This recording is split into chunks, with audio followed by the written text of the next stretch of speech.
बंदी छोड़ सतगुरु रामपाल जी परमेश्वर जी की जय हो।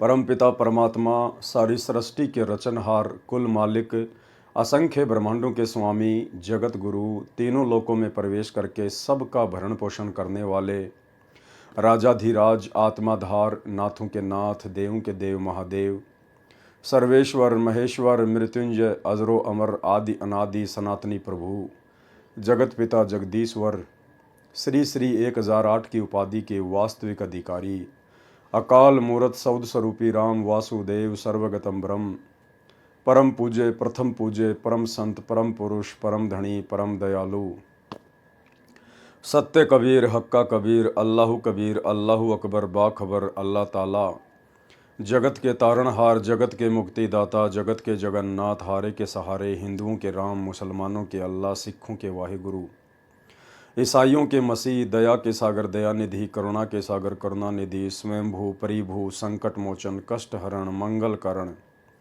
दुख भंजन अविगत कबीर निर्विकार निर्विषम परमात्मा अलय अलेख सतगुरु आदि अनादि सतगुरु असली मर्यादा पुरुषोत्तम असली राम असली कृष्ण असली घनश्याम असली मुरारी राजाओं के राजा महाराजाओं के महाराजा शहंशाहों के शहंशाह सम्राटों के सम्राट भगवानों के भगवान अल्लाहों के अल्लाह प्रभुओं के प्रभु मसीहाओं के मसीह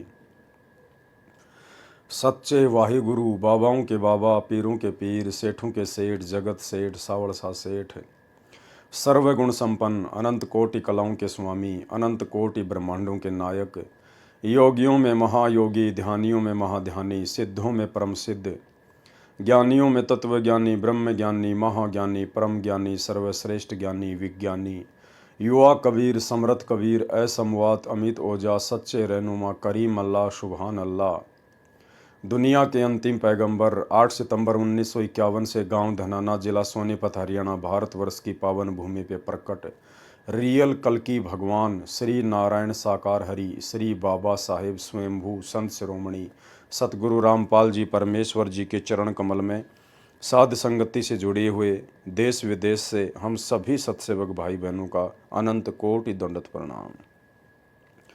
सत्साई भाई और बहनों, दया परमपिता परमेश्वर सारी सृष्टि के सृजनहार सतगुरु रामपाल जी परमेश्वर जी की, जिनके विशेष आशीर्वाद से शुभ आशीर्वाद से आप और हम सभी साध संगति से जुड़ी हुई आत्मा निरंतर गुरुदेव भगवान के तत्व ज्ञान को आधार बनाकर उन्हीं के आशीर्वाद से अपने आत्म कल्याण हेतु भक्ति मार्ग पर आगे बढ़ रहे हैं। भाई और बहनों, इस कलयुग की बिचली पीढ़ी में सतगुरु रामपाल जी भगवान की वीआईपी रजा के बिना साध संगतियाँ नसीब नहीं होती हैं। साध संगतियों के लिए हमें वर्तमान में गुरुदेव का भरपूर आशीर्वाद चाहिए और पिछले जन्म जन्मांतरों के ज़बरदस्त भक्ति संस्कार चाहिए, पुण्य कर्म चाहिए। तब कहीं जाकर परमेश्वर आत्माओं को साध संगति से जोड़ते हैं, क्योंकि साध संगति ही कलयुग की बिचली पीढ़ी में सतगुरु रामपाल जी परमेश्वर जी के भक्ति मार्ग का ट्रेनिंग सेंटर होता है। साध संगति से जुड़कर ही हम गुरु को भगवान मान सकते हैं। कहने को तो सभी भगत अपने गुरु को भगवान ही कहते हैं, कबीर कबीर कहते हैं, लेकिन जुबान से कहने में और हृदय से मानने में जमीन आसमान का अंतर होता है।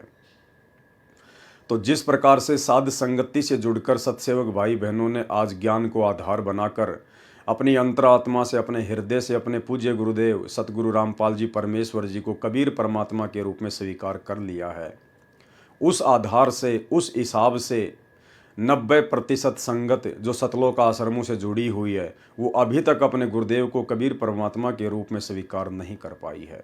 और यही कारण है कि वे तमाम आत्माएं जिनमें गुरुदेव का कलयुगी परिवार, उनके बेटा बेटी भाई बंधु रिश्तेदार कोऑर्डिनेटर सभी लोग शामिल हैं, और उन सब के पीछे लगी हुई 90% संगत अभी तक गुरुदेव का आशीर्वाद उनको पूर्णतया प्राप्त नहीं हुआ है, जिस आशीर्वाद से उनका ज्ञान योग खुल सके और उन्हें अपने गुरुदेव भगवान में कबीर भगवान दिखाई दे।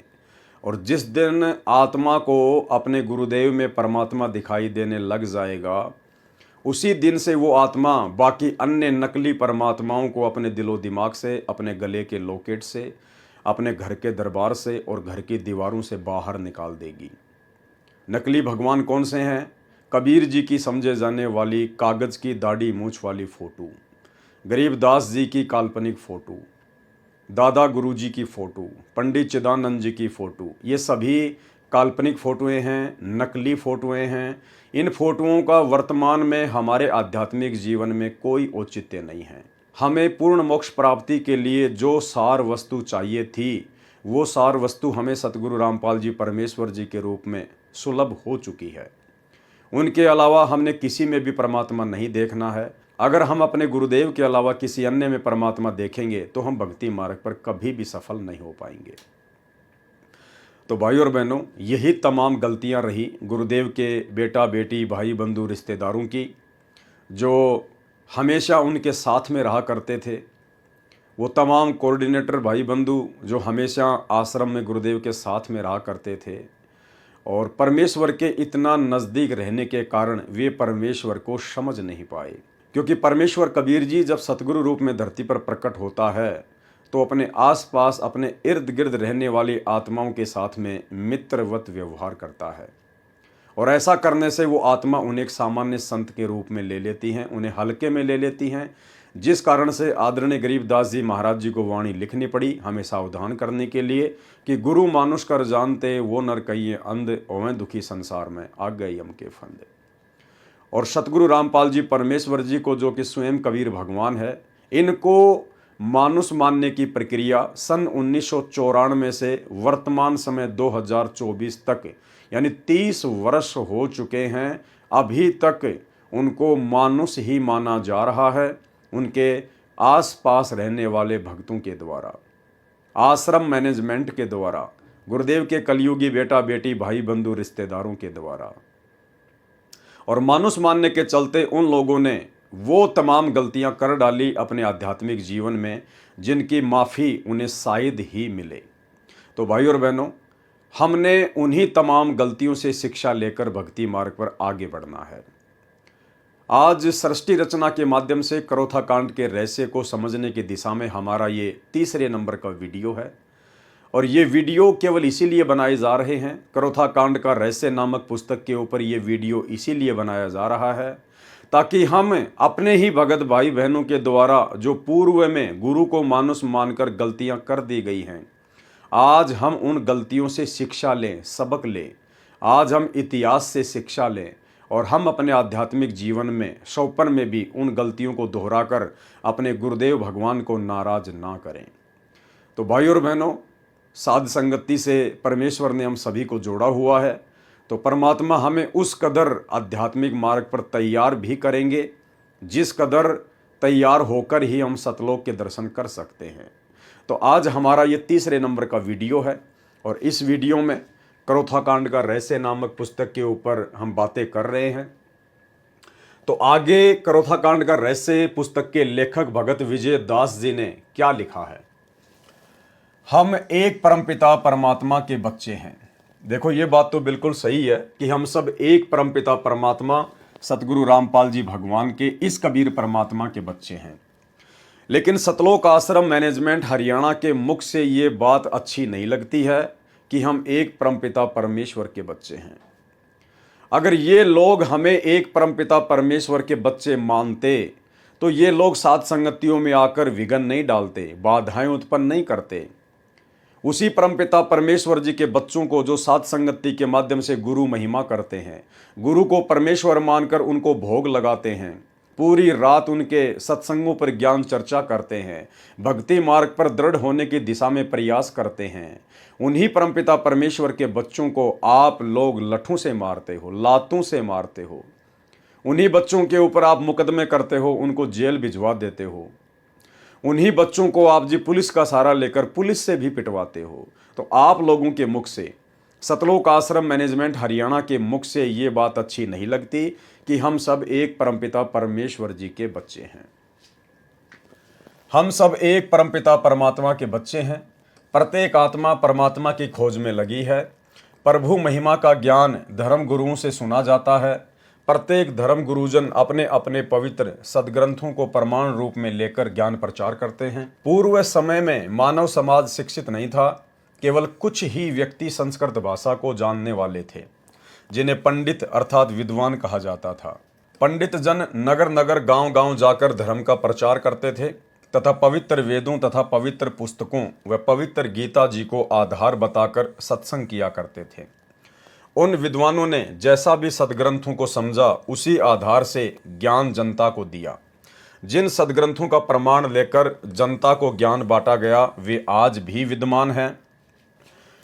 उन्हीं सदग्रंथों में लिखा ज्ञान यदि अन्य संत या विद्वान प्रचार करें तो किसी को कोई आपत्ति नहीं होनी चाहिए। लेखक लिख रहा है कि संत रामपाल जी ने भी उन्हीं विद्वानों की पुस्तकों को लेकर जनता को समझाना चाहा कि भाई स्वामी दयानंद सरस्वती जी के विचार शास्त्र सम्मत नहीं है, आध्यात्मिकता के अनुरूप नहीं है। तो संत रामपाल जी का भयंकर रूप से विरोध हुआ, करोथा कांड हुआ। तो लेखक कह रहा है उन्हीं सदग्रंथों में लिखा ज्ञान यदि अन्य संत या विद्वान प्रचार करें तो किसी को कोई आपत्ति नहीं होनी चाहिए। कौन लिख रहा है? भगत विजय दास, करोथा आश्रम मैनेजमेंट का व्यक्ति। भाई आप लोगों के विचारों में और आप लोगों की जो करनी है उसमें रात दिन का अंतर है, रात दिन का अंतर। और यही कारण है आगे चलकर इस पुस्तक का लेखक ये भगत विजय दास पूरी तरह से मेंटल हो गया, पागल हो गया और ये मेंटल हॉस्पिटल से भी भाग गया था। काफी दिनों बाद में ढूंढने पर इसका पता चला। आगे आपको दूसरी पुस्तक भ्रष्ट जज कुमारग में इसके विषय में बताएंगे।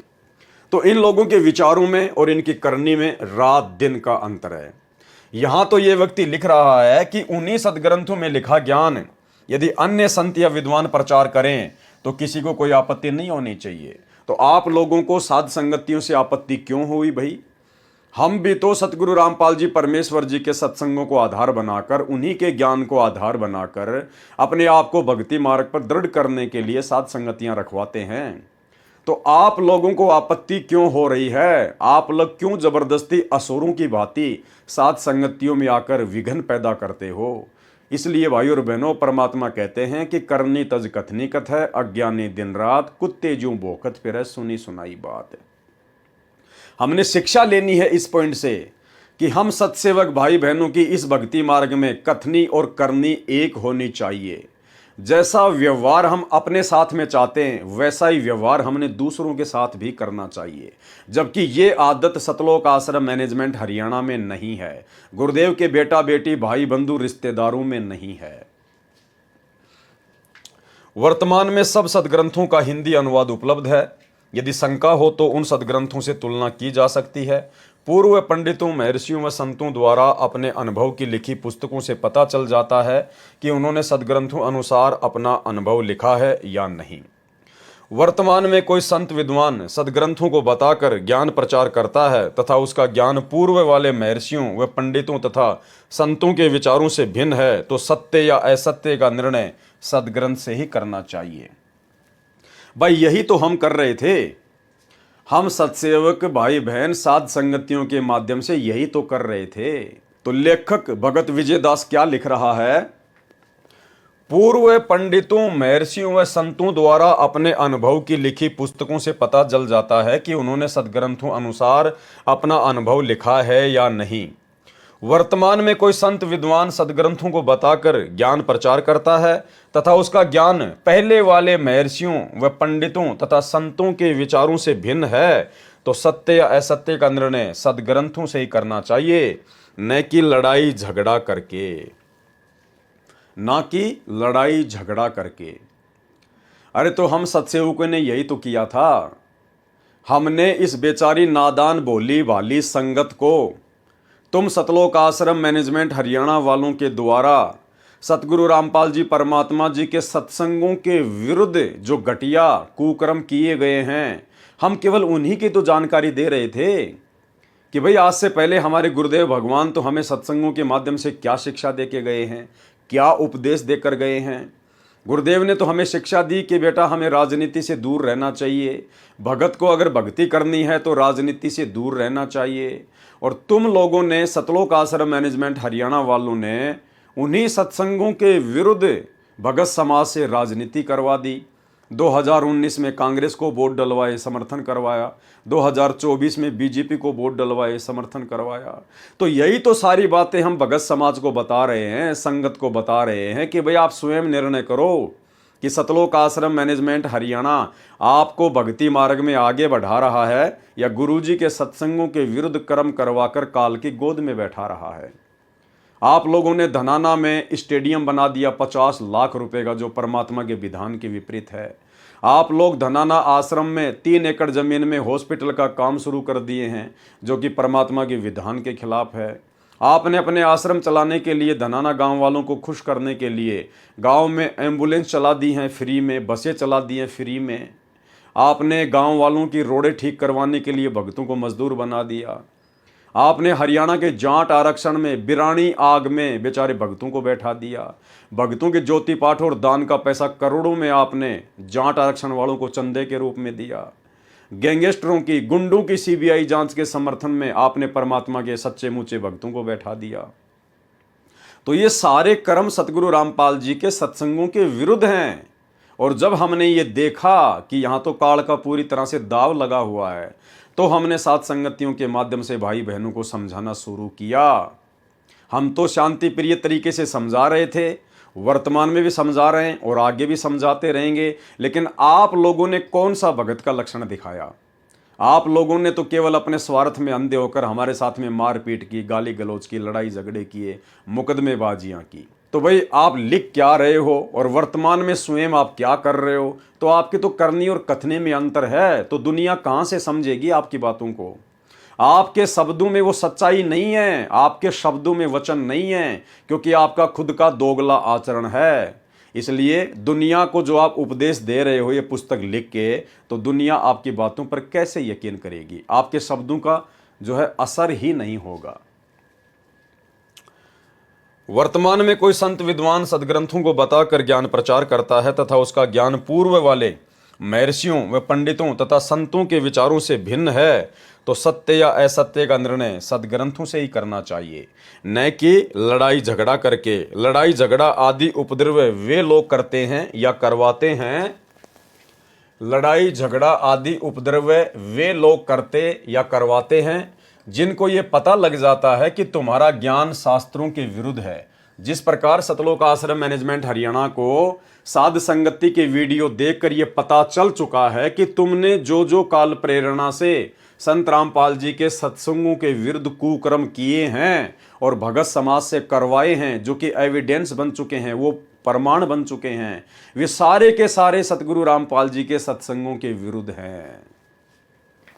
लड़ाई झगड़ा आदि उपद्रव वे लोग करते या करवाते हैं जिनको ये पता चल जाता है कि तुम्हारा ज्ञान शास्त्रों के विरुद्ध है, संत रामपाल जी के सत्संगों के विरुद्ध। सतलोक आश्रम मैनेजमेंट हरियाणा के ये तमाम कुकर्म हैं। यदि अनुयायियों को पता चल गया, यदि संगत को पता चल गया साथ संगतियों के माध्यम से, तो तुम्हारे पास उत्तर नहीं है। सतलोक आश्रम मैनेजमेंट हरियाणा के पास में कोई जवाब नहीं है, क्योंकि टोटल गुरुजी की मर्यादाओं के विरुद्ध कार्य ये लोग कर रहे हैं। अनुयायी उनको छोड़कर पूर्ण संत के पास चले जाएंगे। सतलोक आश्रम मैनेजमेंट हरियाणा को यह डर बैठ गया, अगर सात संगतियां नहीं रुकवाई तो अनुयायी यानी संत रामपाल जी की संगत, उनके भगत सतलोक आश्रम मैनेजमेंट हरियाणा को छोड़कर पूर्ण संत के पास चले जाएंगे, अर्थात साध संगतियों में चले जाएंगे। और तुम्हारी धर्म की आड़ में चल रही दुकान बंद ना हो जाए और तुम्हारे सतलोक आश्रम बंद ना हो जाए, क्योंकि संगत को तो सच्चाई चाहिए, वो तो अपने मोक्ष के लिए जुड़ी है। और जब संगत सात संगतियों से जुड़ने लगी तो आप लोगों ने सात संगतियों में आकर बाधा उत्पन्न करनी शुरू कर दी, क्योंकि तुम्हारी दुकानें धीरे धीरे बंद होने लगी थी। तुम्हें डर सताने लगा, तुम्हें भय सताने लगा कि अगर इसी प्रकार से संगत सात संगतियों में जाने लगी तो हमारी तो दुकानें बंद हो जाएंगी, हमारे तो आश्रम बंद हो जाएंगे। तुम्हारी धर्म की आड़ में चल रही दुकान बंद न हो जाए, वे लोग जनता को धर्म की आड़ में मरने व मारने को प्रेरित करते हैं। और तुम सतलोक आश्रम मैनेजमेंट हरियाणा वालों ने बेचारी नादान संगत को गुरुजी का झूठा आदेश बताकर सात संगतियों में आकर विघ्न पैदा करने के लिए तुमने उनको जो है प्रेरित किया। इसी का परिणाम करोथा कांड है।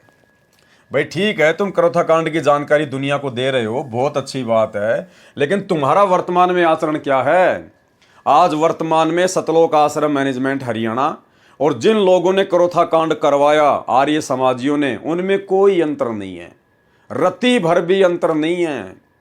जबकि वर्तमान का सतलोक आश्रम मैनेजमेंट हरियाणा, गुरुजी के बेटा बेटी भाई बंधु रिश्तेदार ये कोऑर्डिनेटर इतने नीचे गिर चुके हैं कि आर्य समाज से भी इन्होंने संत रामपाल जी के मार्ग को ज्यादा नुकसान पहुंचाया है। और ये आर्य समाज के कारण तो संत रामपाल जी केवल 21 महीने ही रोहतक की जेल में रहे थे जब क्रोथा कांड हुआ था। लेकिन बरवाला कांड में तो आर्य समाजियों का कोई रोल नहीं है, किसी का कोई रोल नहीं है। बरवाला कांड तो टोटल सतगुरु रामपाल जी परमात्मा के कलयुगी परिवार की मनमानियों का नतीजा है, मुख्य सेवादारों की मनमानियों का नतीजा है, स्टेट कोऑर्डिनेटरों की अज्ञानता और नासमझी का नतीजा है। अरे तुम लोगों की महागलतियों के कारण तो संत रामपाल जी 10 साल से जेल में बैठने को मजबूर हैं। आर्य समाजियों के कारण तो केवल 21 महीने जेल में रहे थे और तुम लोगों की मनमानियों के कारण आज 10 साल से जेल में बैठे हुए हैं। तो तुम लोग तो आर्य समाजियों से भी कहीं ज्यादा दोषी हो संत रामपाल जी की नजरों में।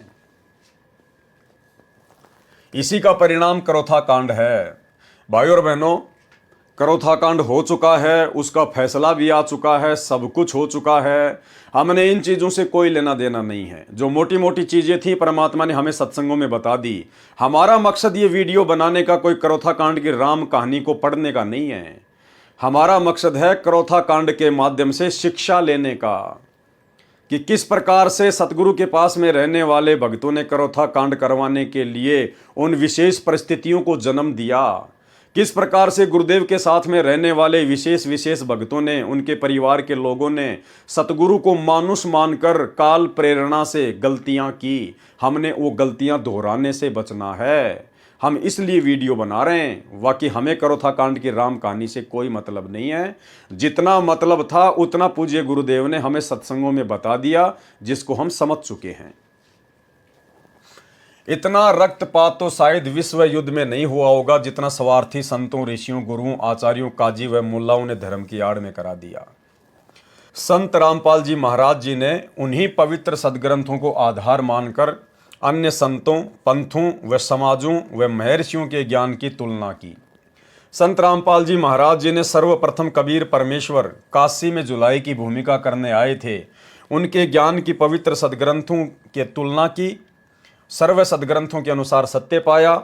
अन्य पंथों व आर्य समाज प्रवर्तक महर्षि दयानंद सरस्वती जी के ज्ञान की तुलना भी सदग्रंथों से व संत कबीर जी की वाणी से तुलना की तो महर्षि दयानंद जी का ज्ञान पूर्ण रूप से सदग्रंथों, वेदों व गीता आदि व संत कबीर जी की वाणी के विरुद्ध पाया। आर्य समाज प्रवर्तक श्री दयानंद सरस्वती जी ने अपने अनुभव से एक पुस्तक की रचना की जिसका नाम है सत्यार्थ प्रकाश। संत रामपाल जी महाराज ने सत्यार्थ प्रकाश को पढ़ा जिसमें कोरा अज्ञान भरा है। ठीक इसी प्रकार हम सत्सेवक भाई बहनों ने बरवाला कांड के बाद में एक पुस्तक लिखी थी, बरवाला कांड की सच्चाई, कलयुगी भाई की साजिश बरवाला कांड। हमने सतलोक आश्रम मैनेजमेंट हरियाणा के कुकर्मों को देखा, उनके द्वारा जो घटिया कर्म गुरुजी के ज्ञान के विरुद्ध किया जा रहा था। जब हमने वो देखा तो हमने वो पुस्तक लिखी थी, कलयुगी भाई की साजिश बरवाला कांड, जिसमें सतलोक आश्रम मैनेजमेंट हरियाणा का कोरा अज्ञान भरा था। सत्यार्थ प्रकाश को पढ़ा जिसमें कोरा अज्ञान भरा, जिसकी जानकारी समाचार पत्रों में, विज्ञापनों द्वारा तथा वीडियो सीडीज व ऑडियो सीडीज व कैसेट द्वारा जनता तक पहुंचाया। हमने वो कलयुगी भाई की साजिश बरवाला कांड नामक पुस्तक छपवाई और साध संगतियों के माध्यम से हमने संगत तक उस पुस्तक को पहुंचाने का कार्य शुरू किया, जिसके चलते पूरा का पूरा सतलोक आश्रम मैनेजमेंट हरियाणा बौखला गया। और इन लोगों ने सन 2016 में जयपुर में आकर मुझ पवन दास को घर में घुसकर और 8-10 गुंडों ने डंडों से, बेसबॉल से, हॉकी से जानवर की तरह मारा। वास्तविकता से परिचित होकर शिक्षित व्यक्तियों ने आर्य समाज के वर्तमान प्रधान व अन्य पदाधिकारियों से प्रश्न किए। ठीक इसी प्रकार कलयुगी भाई की साजिश बरवाला कांड नामक पुस्तक को पढ़कर संगत में जो परमात्मा प्रेमी आत्मा थी, जिनको भगवान चाहिए था, मोक्ष चाहिए था, उन आत्माओं ने उस पुस्तक को पढ़ा और साथ में जो प्रमाण दिए गए थे उनको देखा तो उन्होंने अपने अपने कोऑर्डिनेटरों से, नामदान संचालकों से और सतलोक आश्रम मैनेजमेंट हरियाणा वालों से, गुरुजी के बेटा बेटियों से सवाल जवाब करने शुरू कर दिए। वास्तविकता से परिचित होकर शिक्षित व्यक्तियों ने आर्य समाज के वर्तमान प्रधान व अन्य पदाधिकारियों से प्रश्न किए कि आप किस निंद्रा में सो रहे हो। यह सत्यार्थ प्रकाश क्या आपने कभी नहीं पढ़ा जिसमें कोरी बकवाद भरी है। सार्वदेशिक आर्य प्रतिनिधि सभा हरियाणा के प्रधान व महामंत्री व अन्य आचार्यों को वह तथ्य दिखाए जो संत रामपाल जी महाराज संचालक सतलोक आश्रम करोथा ने समाचार पत्रों में विज्ञापनों में समूलास व पृष्ठ संख्या अंकित की थी। इस सत्यार्थ प्रकाश के आधार से तो सभ्य समाज में आग लग जाएगी। जो कुक्रम सतगुरु के जेल जाने के बाद में उनके परिवार ने किए हैं, सतलोक आश्रम वालों ने किए हैं, अगर ये कुक्रम भक्ति मार्ग में जायज हैं तो भाई धरती पे फिर भक्ति का नामो निशान मिट जाएगा। कोई भी सतगुरु रामपाल जी परमात्मा की भक्ति पे यकीन नहीं करेगा, क्योंकि जो कुक्रम संगत से करवाए गए हैं उनके नाम की आड़ में, अरे उन्हीं कुक्रमों को छोड़कर तो हम लोग भक्ति मार्ग में आए हैं। और भक्ति मार्ग में भी यदि हमारे से गुरु जी का नाम लेकर वही कुक्रम करवाए जाएंगे, गंदी राजनीतियाँ, दुनिया वालों के साथ में यारी दोस्ती करना सिखाना, गुंडों की सीबीआई जांच करवाना, आरक्षण के लिए धरनों पर बैठाना, बड़े बड़े स्टेडियम बना देना, हॉस्पिटल का काम शुरू कर देना, अरे यही सारे कुकर्म तो हम सब छोड़ के आए थे। और यही सारे घटिया कर्म हमसे यदि नाम लेने के बाद में करवाए जा रहे हैं हमारे गुरुदेव भगवान के नाम की आड़ में, उन्हीं के परिवार के द्वारा, तो भक्ति कौन करेगा, कौन जुड़ेगा उनके मार्ग से? केवल वही जुड़ेगा जो अंधा होगा, जिसको कुछ पता नहीं होगा। दुनिया आपस में लड़ मरेगी, महाभारत के युद्ध से भी अधिक जनहानि हो जाएगी। क्या उपरोक्त विवाह व नियोग के नियमों का पालन आर्य समाज के व्यक्ति कर सकते हैं? यानी सत्यार्थ प्रकाश में कुछ बहुत सारी बेहुदा बातें लिखी हुई थी, उनके ऊपर दास पहले वीडियो बना चुका है, जिसमें नियोग के विषय में, यानी आर्य समाज से जुड़ी हुई एक औरत 11 गैर पुरुषों के साथ में शारीरिक संबंध बनाकर बच्चे पैदा कर सकती है विधवा होने के बाद, या उसका पति यदि विदेश चला जाए और 3 साल तक नहीं आता है तो वो समाज के गैर पुरुषों के साथ में नियोग करके अवैध शारीरिक संबंध बना के 11 पुरुषों तक वो बच्चे पैदा कर सकती है। ऐसी ऐसी घटिया बातें सत्यार्थ प्रकाश में लिखी हुई थी, जिनका खंडन सतगुरु रामपाल जी परमेश्वर जी ने समाचार पत्रों में लेख छपवा कर किया, जिस कारण उनका विरोध हुआ। नहीं तो किस लिए बेहुदे ज्ञान युक्त पुस्तकों को बेचकर भोली जनता को ठगा जा रहा है? कहते हैं कि सत्यार्थ प्रकाश वेद ज्ञान आधार से रचा है। ठीक इसी प्रकार सतलोक आश्रम मैनेजमेंट हरियाणा से जब कोई बात करता है कि भाई गुरुजी का तो आदेश है नहीं, गुरुजी ने तो किसी सत्संग में कहा नहीं कि बच्चों तुम्हारे को राजनेताओं के पीछे दौड़ना है, तुम्हारे को राजनेताओं की रैलियों में जाना है, या तुमने इस प्रकार से पार्टी विशेष को देखकर वोट डालना है, गुरुजी का तो आदेश है नहीं। गुरुजी ने तो मना किया है कि भाई अगर भक्ति करनी है तो राजनीति से दूर रहना पड़ेगा। कोई राजा बनो ना बनो, उनके संस्कार उनके कर्म, हम क्यों उनके पीछे दौड़े? और गुरुदेव ने कहा कि कोई पार्टी विशेष देखकर आपने वोट नहीं डालना है, और किसी के कहने से भावुकता में भावुक होकर वोट नहीं डालना है। वोट देना है तो योग्य कैंडिडेट देखकर वोट दीजिए। अब योग्य उम्मीदवार तो वर्तमान में है ही नहीं भाई, कोई किसी को कह ही नहीं सकते हम। योग्य उम्मीदवार वर्तमान में राजनीति में कोई है ही नहीं जिसके ऊपर हम विश्वास कर सकें।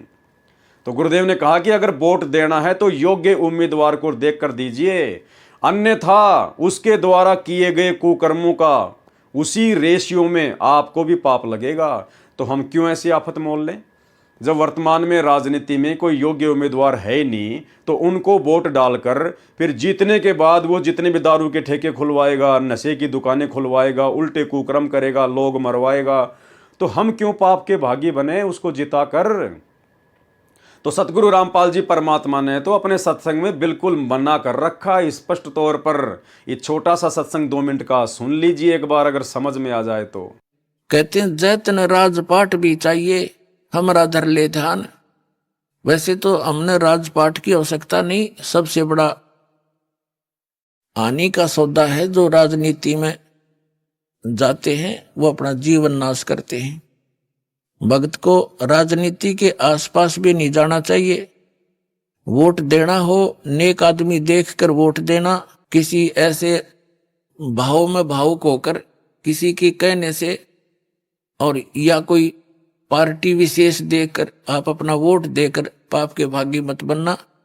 क्योंकि आपके द्वारा दिया गया वोट से जो चुना हुआ व्यक्ति है, यदि वो गलतियां करता है तो उसका रेसो में पाप आपको भी लगेगा।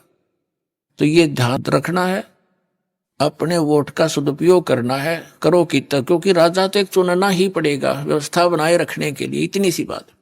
लेकिन स्वयं उस व्यवस्था में सड़ना नहीं, आपने परमात्मा पाना है, यहां से मन हटाना है। और यहाँ के राजाओं की क्या स्थिति है, हम इतिहास पढ़ा करते हैं।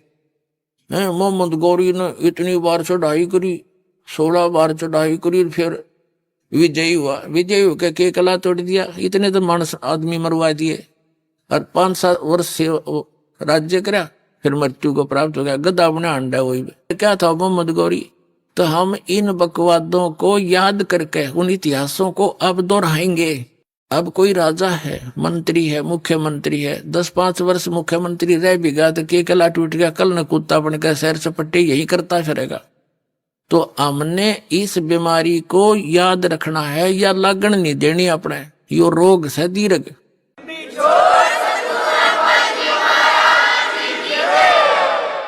अब जैसे क्या याद दिलाते परमात्मा, सर्व सोने की लंका थी वो रावण से रणधीरम, एक पलक में राज विराजी जम के पड़े जंजीरम, मन तू सुख के सागर बसरे भाई और न ऐसा यसरे। जैसे कोई अच्छा राजनेता हुआ है और उसकी मृत्यु के उपरांत उसकी यादगार में उसका स्टेच्यू बना दिया, मूर्ति कोई पत्थर पीतल की, 1 वर्ष में उसका सत्कार करने जाते हैं, राजनेता माला डाल देते हैं, दीप जला देते हैं, उसकी आरती उतार देते हैं, और शेष समय में मनमाना वही राजनेता और कौवा बड़का अपने स्टेच्यू पे ऊपर बैठ कर बीट करता हो सिर पे। बता के जस हुआ, क्या यश हुई है इस झूठे लोक में। यदि आपने सफलता पानी है, यहाँ की मर्यादाओं की तरफ झांकना नहीं है, वही हमें हानि करती है। हम यहाँ के ठाठ बाट देखकर हम भी बह जाते हैं। तो परमात्मा कहते झूठे सुख को सुख कहे ये मान रहा मनमोद, ये सकल चबीना काल का कुछ मुख में कुछ गोद। तो ये सब काल का आहार है, काल व्यवस्था है। काल व्यवस्था से ऊपर उठेंगे तभी हम परमात्मा पाएंगे।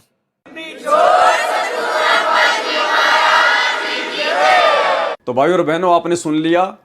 अब इसलिए हमने जनता को सावधान करना शुरू किया, संगत को समझाना शुरू किया कि गुरुजी तो राजनीति के विषय में हमें क्या उपदेश दे रहे हैं, और गुरुजी का परिवार और उसी गुरु के नाम की आड़ में कि गुरुजी का हिसार जेल से आदेश है। 2019 में उनके बेटा बेटी भाई बंधु रिश्तेदारों ने, कोऑर्डिनेटरों ने कांग्रेस सरकार का जबरदस्त तरीके से समर्थन करवाया, भगतों से कांग्रेस सरकार को वोट डलवाए, भगतों को कह कह के उनके रिश्तेदारों से भी वोट डलवाए, और यहां तक उन्होंने पीले पर्चे निकाल दिए आश्रम मैनेजमेंट वालों ने। अगर कोई वोट नहीं डालेगा तो उसको गुरुद्रोही घोषित कर दिया जाएगा। गुरुजी ने कहा कि कोई पार्टी विशेष देख के वोट मत देना। इन्होंने सरेआम उसी गुरु का नाम लेके बीजेपी सरकार के नाम पे पीले पर्चे निकाल के वोट डलवा दिए। तो भाई और बहनों, टोटल गुरुजी के विधान के विपरीत इन्होंने कुकर्म करवाए, जिनका हम सत्सेवकों ने पुस्तकें लिख लिख कर और वीडियो बना बनाकर साध संगति के माध्यम से खंडन किया। और ये लोग कहते थे कि ये सारे आदेश गुरुजी के हैं, ये सारे आदेश गुरुजी के हैं, ये सारे आदेश गुरुजी के आ रहे हैं। अरे गुरुजी के आदेश कहां से आ जाएंगे भाई? गुरुदेव ने हमें जो आदेश देना था हमें अपने सत्संगों में दे दिए। जब तक गुरुजी हमारे सामने प्रत्यक्ष प्रकट नहीं होंगे तब तक हम उनके सत्संग रूपी आदेश ही फॉलो करेंगे। यही परीक्षा है और यही एक नेक भगत के लक्षण हैं। वो किसी अन्य की बात पे विश्वास नहीं करेगा। जब उसके गुरु ने उसको फाइनल भक्ति का विधान दे दिया, सत्संग दे दिए, क्योंकि गुरुदेव के सत्संग भक्ति का फाइनल विधान है, संविधान है। जब कल को गुरुदेव भगवान भी पृथ्वी पर नहीं रहेंगे तो भी उनके सत्संग रहेंगे। तो सत्संगों में जो गुरुदेव ने कह दिया वो अटल है, वो फाइनल है। जिस कारण से हमने इन लोगों की मनमानियों को संगत के सामने उजागर करना शुरू किया, तो सतलोक आश्रम मैनेजमेंट हरियाणा को लगा कि हमारा धार्मिक धंधा बंद हो जाएगा, संगत आश्रमों में आना छोड़कर साथ संगतियों से जुड़ जाएगी। तो इन लोगों ने फिर काल प्रेरणा से असुर स्वभाव धारण कर लिया, राक्षस स्वभाव धारण कर लिया और हमारे धार्मिक अनुष्ठानों में, साध संगतियों में विघ्न डालना शुरू कर दिया। कहते हैं कि सत्यार्थ प्रकाश का ज्ञान वेद आधार से रचा है, परंतु पूरा विवरण वेद ज्ञान विरुद्ध है। इसी प्रकार सतलोक आश्रम मैनेजमेंट हरियाणा के सारे कर्म सतगुरु रामपाल जी के विधान के विपरीत हैं, सत्संगों के विपरीत है।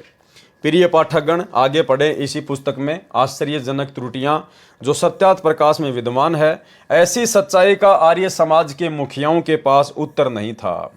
आज जब हम आश्रम वालों से सवाल जवाब करते हैं तो इनके पास में कोई जवाब नहीं होता, सिवाय इस बात के, कोई भी व्यक्ति अगर इनसे सवाल करता है ज्ञान आधार से तो ये लोग झट से एक ही जवाब देते हैं कि लगता है तुम पवन दास के संपर्क में आ गए, लगता है तू गुरुद्रोहियों के संपर्क में है, क्योंकि जवाब इनके पास में नहीं है, आश्रम वालों के पास में जवाब नहीं है। इसलिए सीधा ये कह देते हैं कि लगता है तुम गुरुद्रोहियों के संपर्क में आ गए। नाच न जाने आंगन टेढ़ा, जिसको नाचना नहीं आता वो फिर यही बहाना बनाता है कि भई आंगन टेढ़ा मेढ़ा है, कहीं मेरे पैर में चोट ना लग जाए। ऐसी सच्चाई का आर्य समाज के मुखियाओं के पास उत्तर नहीं था। उन्होंने अपने अनुयायियों को संत रामपाल जी के विरुद्ध अन्य आरोप लगाकर भड़काया। ठीक इसी प्रकार सतलोक आश्रम मैनेजमेंट हरियाणा ने जब उनके पास में कोई जवाब नहीं था तो उन्होंने मुझ पवन दास के खिलाफ संगत को भड़काना शुरू कर दिया कि वो गुरुजी की जमानत के नाम पर, आश्रम खोलने के नाम पर भक्तों से पैसे हड़प रहा है। गुरुजी का आदेश है, अगर किसी ने उसका वीडियो देख लिया तो उसका नाम खंड हो जाएगा। पता नहीं तरह तरह के लांछन मुझ पवन दास के ऊपर लगाए गए, जिस प्रकार आर्य समाजियों के द्वारा पूज्य गुरुदेव जी के ऊपर लगाए गए। उन्होंने अपने अनुयायियों को संत रामपाल जी के विरुद्ध अन्य आरोप लगाकर भड़काया तथा संत रामपाल को जान से मारने के अतिरिक्त कोई विकल्प नहीं सूझा, जिस कारण से करोथा कांड किया और करवाया। और ठीक इसी प्रकार अंत में सतलोक आश्रम मैनेजमेंट हरियाणा ने भी, जब कोई चारा इनके पास में नहीं बचा कि तुम्हारे अज्ञान और पाखंड की पोल खुलती जा रही है, तो अंत में इन्होंने मेरे ऊपर 420 का झूठा मुकदमा बनवाकर हिसार की जेल में डलवा दिया। करोथा कांड का कारण, भाई और बहनों, ये वही 9 नंबर का पेज है जो मैंने आपको 2 नंबर के पार्ट में शुरू में दिखाया था कि करोथा कांड का मुख्य कारण क्या था। करोथा कांड का मुख्य कारण था जब गुरुजी महाराष्ट्र के पूना शहर में सत्संग करने के लिए गए हुए थे महीने भर के लिए, तो पीछे से गुरुजी के भाई ने और सतलोक आश्रम करोथा के जो मुख्य सेवादार थे, उन्होंने बिना अपने गुरुजी की सलाह के, बिना अपने गुरुजी से विचार विमर्श किए, बिना गुरुजी की आज्ञा के, काल प्रेरणा से एक भगत से 1 एकड़ जमीन दान में ले ली और आगे चलकर उसी जमीन के ऊपर मुकदमा हुआ और उसी मुकदमे के माध्यम से आर्य समाजियों को सतलोक आश्रम करोथा के ऊपर आक्रमण करने का मौका मिला। यानी गुरु को मानुष मानकर उन मुख्य सेवादारों ने जो मनमाना आचरण किया काल प्रेरणा से, उसी का नतीजा ये करोथा कांड था। भाई और बहनों, एक बार फिर से हम इसको मोटा मोटा पढ़ेंगे। सतलोक आश्रम करोथा के संस्थापक सतगुरु रामपाल जी का जन्म 8 सितंबर 1951 में गांव धनाना, जिला सोनीपत, हरियाणा राज्य के एक किसान परिवार में हुआ। इनके पिता का नाम श्री नंदलाल जी है। संत रामपाल जी गृहस्थी हैं। इनके 2 लड़के तथा 2 लड़कियां संतान रूप में है। संत रामपाल जी महाराज अपनी पढ़ाई पूरी करने के पश्चात हरियाणा सरकार के सिंचाई विभाग में कनिष्ठ अभियंता जेई के पद पर तैनात हुए। संत रामपाल जी की बचपन से ही भगवत भक्ति में रुचि रही है। 1988 में संत रामपाल जी अपने कबीरपंथी गुरु स्वामी रामदेवानंद जी के संपर्क में आए और उनसे नाम उपदेश लिया।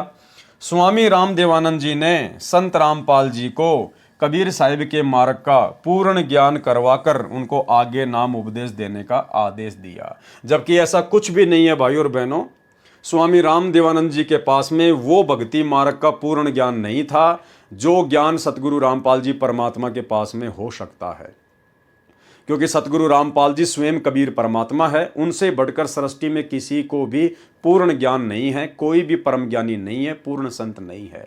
ये तो केवल संत रामपाल जी ने एक लीला की 12वें पंथ में प्रवेश करके अपने विधान अनुसार कि 12वें पंथ हम ही जावें और सब पंथों को मिलाकर एक पंथ चलावें।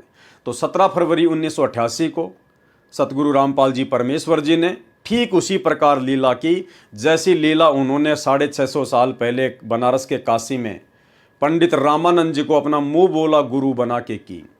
तो 17 फरवरी 1988 को सतगुरु रामपाल जी परमात्मा ने अर्थात उसी कबीर भगवान ने आदरणीय राम देवानंद जी को लोक दिखावे में और गुरु शिष्य परंपरा को बनाए रखने के लिए अपना मुंह बोला गुरु बनाया। असल में स्वामी राम देवानंद जी पूर्ण संत नहीं थे, उनको कबीर परमेश्वर जी के मार्ग का पूर्ण ज्ञान नहीं था। सतगुरु रामपाल जी स्वयं कबीर परमात्मा हैं। इनको 8 सितंबर 1951 में धरती पर प्रकट होकर फिर सन 1994 से अपने यथार्थ 13वें कबीर पंथ की शुरुआत करनी थी। उसके लिए इन्होंने 12वें पंथ में प्रवेश करना था और 12वें पंथ में इन्होंने लीला अनुसार अपने विधान अनुसार 17 फरवरी 1988 को आदरणीय राम देवानंद जी को अपना मुंह बोला गुरु बनाकर 12वें पंथ में इन्होंने प्रवेश किया और फिर आगे चलकर इन्होंने 13वें पंथ का सन 1994 में संचालन किया, शुरुआत की। स्वामी राम देवानंद जी ने संत रामपाल जी को कबीर साहिब के मार्ग का पूर्ण ज्ञान करवाकर उनको आगे नाम उपदेश देने का आदेश दिया। ये लेखक इस प्रकार की बातें क्यों लिख रहा है? क्योंकि लेखक संत रामपाल जी को कबीर नहीं मानता। सतलोक आश्रम मैनेजमेंट हरियाणा आज भी सतगुरु रामपाल जी को पूर्ण परमात्मा नहीं मानता, पूर्ण संत नहीं मानता है, केवल मानुष मानता है। और गुरु को मानुष मानने वाला व्यक्ति गलती करता ही करता है। इसीलिए गरीबदास जी ने कहा है कि गुरु मानुष कर जानते वो नर कहिए अंध, ओवें दुखी संसार में आगे यम के फंद। तो आज हमें ये सारी बातें ठीक ठीक समझ में आएंगी। उन भाई बहनों को जो साध संगतियों से जुड़ चुके हैं, जिनको अपने गुरुजी में परमात्मा नजर आता है, उन्हीं को ये बातें समझ में आएंगी कि असल में लीला क्या है। अपने आप को यानी संत रामपाल जी ने अपने आप को भक्ति में पूरी तरह लिप्त करने के लिए संत रामपाल जी ने सरकारी नौकरी से त्याग पत्र दे दिया। ऐसा नहीं है भाई और बहनों, दास ने आपको पहले भी बताया था। संत रामपाल जी ने जेई की नौकरी से त्याग पत्र स्वयं को भक्ति पर लिप्त करने के लिए नहीं दिया। अरे वे तो स्वयं परमात्मा है, पूर्ण संत हैं, परम ज्ञानी हैं, जगत गुरु हैं, तत्वदर्शी संत हैं।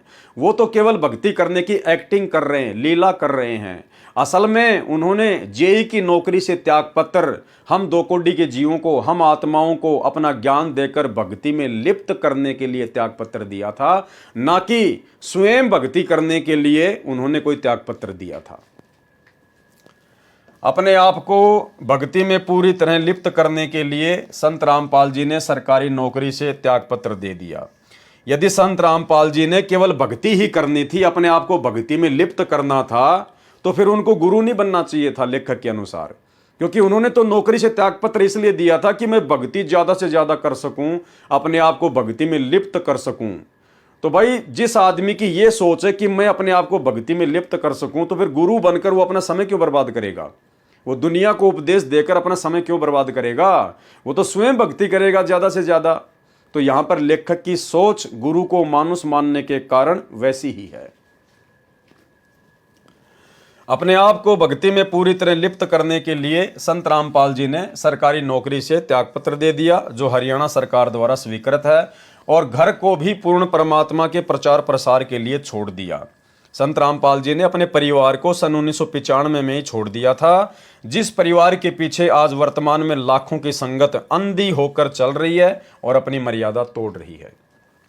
स्वामी राम देवानंद जी महाराज गांव छुडानी में स्थित गरीबदास महाराज के आश्रम में आया करते थे। इसलिए संत रामपाल जी ने भी अपने गुरु के दर्शन करने जाने होते थे तथा वहां पर सत्संग करना प्रारंभ कर दिया। छुडानी में संत रामपाल जी के सत्संग के दौरान सत्संग सुनने के लिए काफी संख्या में शिष्यों की भीड़ इकट्ठी होने लगी, जिससे छुडानी आश्रम के महंतों व संतों को ईर्ष्या होने लगी।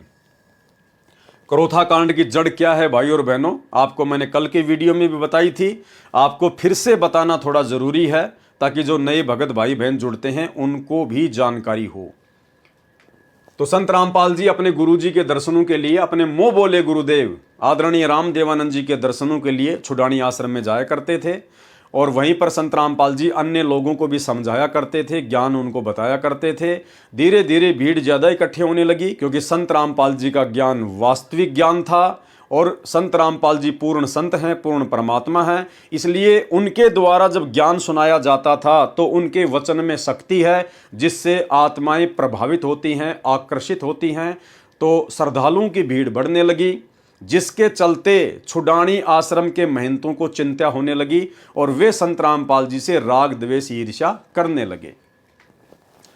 संत रामपाल जी की लोकप्रियता से नाराज होकर छुडानी आश्रम के महंतों व संतों के आदेश से उनके लोगों ने संत रामपाल जी महाराज के सत्संगों में विघ्न डालना प्रारंभ कर दिया और कई बार तो सत्संग के दौरान पत्थर भी फेंके गए। संत रामपाल जी ने यह सोचकर कि कोई तनावपूर्ण स्थिति पैदा ना हो जाए, छुडानी में सत्संग करना बंद कर दिया और गांव-गांव और घर-घर जाकर गरीबदास जी महाराज तथा परमेश्वर कबीर जी की अमृतवाणी का पाठ व सत्संग करना प्रारंभ कर दिया। नाम उपदेश, पाठ और सत्संग से लोगों को विभिन्न प्रकार के लाभ हुए। इस कारण हजारों की संख्या में लोग संत रामपाल जी के शिष्य बनने लगे।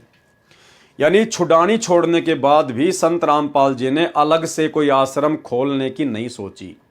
संत रामपाल जी ने अलग से आश्रम खोलकर सत्संग करने की कोई बात अपनी संगत में नहीं की, लेकिन मनमुखी भक्तों ने काल प्रेरणा से संत रामपाल जी को सलाह देना शुरू कर दिया कि गुरुजी एक आश्रम खोल लीजिए, गुरुजी आश्रम खोल लीजिए, गुरुजी आश्रम खोल लीजिए।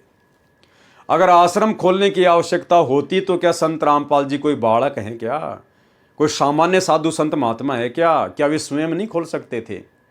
लेकिन परमात्मा अपना सिस्टम अपने हिसाब से चलाता है। परमात्मा अंतर्यामी है, उनको पता था कि यदि इस समय आश्रम खोल लिया गया तो क्या होगा क्या नहीं होगा, उनको सब कुछ दिखाई दे रहा था। लेकिन काल प्रेरित उनके भक्तों के द्वारा, मुख्य मुख्य सेवादारों के द्वारा बार बार संत रामपाल जी से प्रार्थना करना उनके ज्ञान के विरुद्ध होकर, ज्ञान के विरुद्ध इसलिए क्योंकि परमात्मा का विधान कहता है कि गुरु के सन्मुख वचन न कहिए, सो शिष्य रहनी गहनी सुख लइए। अर्थात भक्ति मार्ग में अपने गुरुदेव भगवान को सलाह नहीं देनी चाहिए। गुरुदेव अंतर्यामी होते हैं, सर्वशक्तिमान होते हैं, उन्हें सब पता होता है कि मुझे कब क्या करना है और कब क्या नहीं करना है। लेकिन गुरुदेव के साथ में रहने वाले उन मुख्य मुख्य सेवादारों ने गुरुदेव को पूर्ण संत नहीं माना, गुरुदेव को पूर्ण परमात्मा कबीर साहिब नहीं माना और गुरुदेव को शिक्षा देने लग गए अर्जुन सर्जुन की तरह। गुरुदेव को सलाह देने लग गए प्रार्थना स्वरूप कि गुरुजी आश्रम खोलना चाहिए, आश्रम खोलना चाहिए।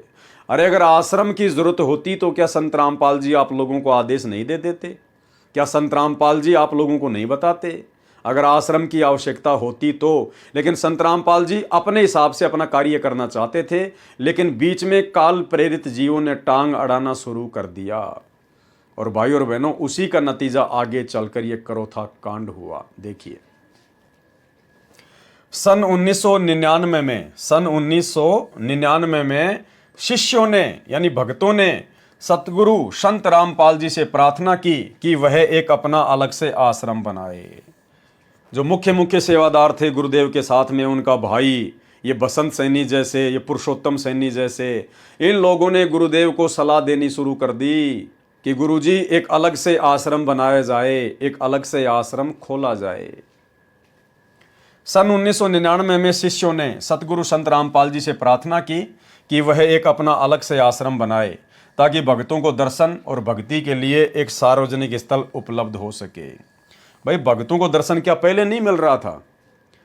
अरे भैया परमात्मा ने छुडानी में आश्रम करना बंद कर दिया और उसके बाद परमात्मा गांव-गांव जाकर, नगर-नगर जाकर अपना सत्संग कर रहे थे। तुम लोग खुद ही तो लिख रहे हो। और गांव-गांव और घर-घर जाकर गरीबदास जी महाराज तथा परमेश्वर कबीर जी की अमृतवाणी का पाठ व सत्संग करना प्रारंभ कर दिया। तो क्या भक्तों को आशीर्वाद नहीं मिल रहा था? क्या भक्तों को गुरु जी के दर्शन नहीं हो रहे थे? लेकिन काल प्रेरणा से इन्होंने गुरुदेव को सलाह देना शुरू कर दिया आश्रम खोलने के लिए। और फिर क्या किया उन लोगों ने? शिष्यों ने गांव करोथा जिला रोहतक में एक जमीन के टुकड़े का प्रबंध किया और महाराज जी से अनुरोध किया कि आप वहां पर एक आश्रम बनाइए।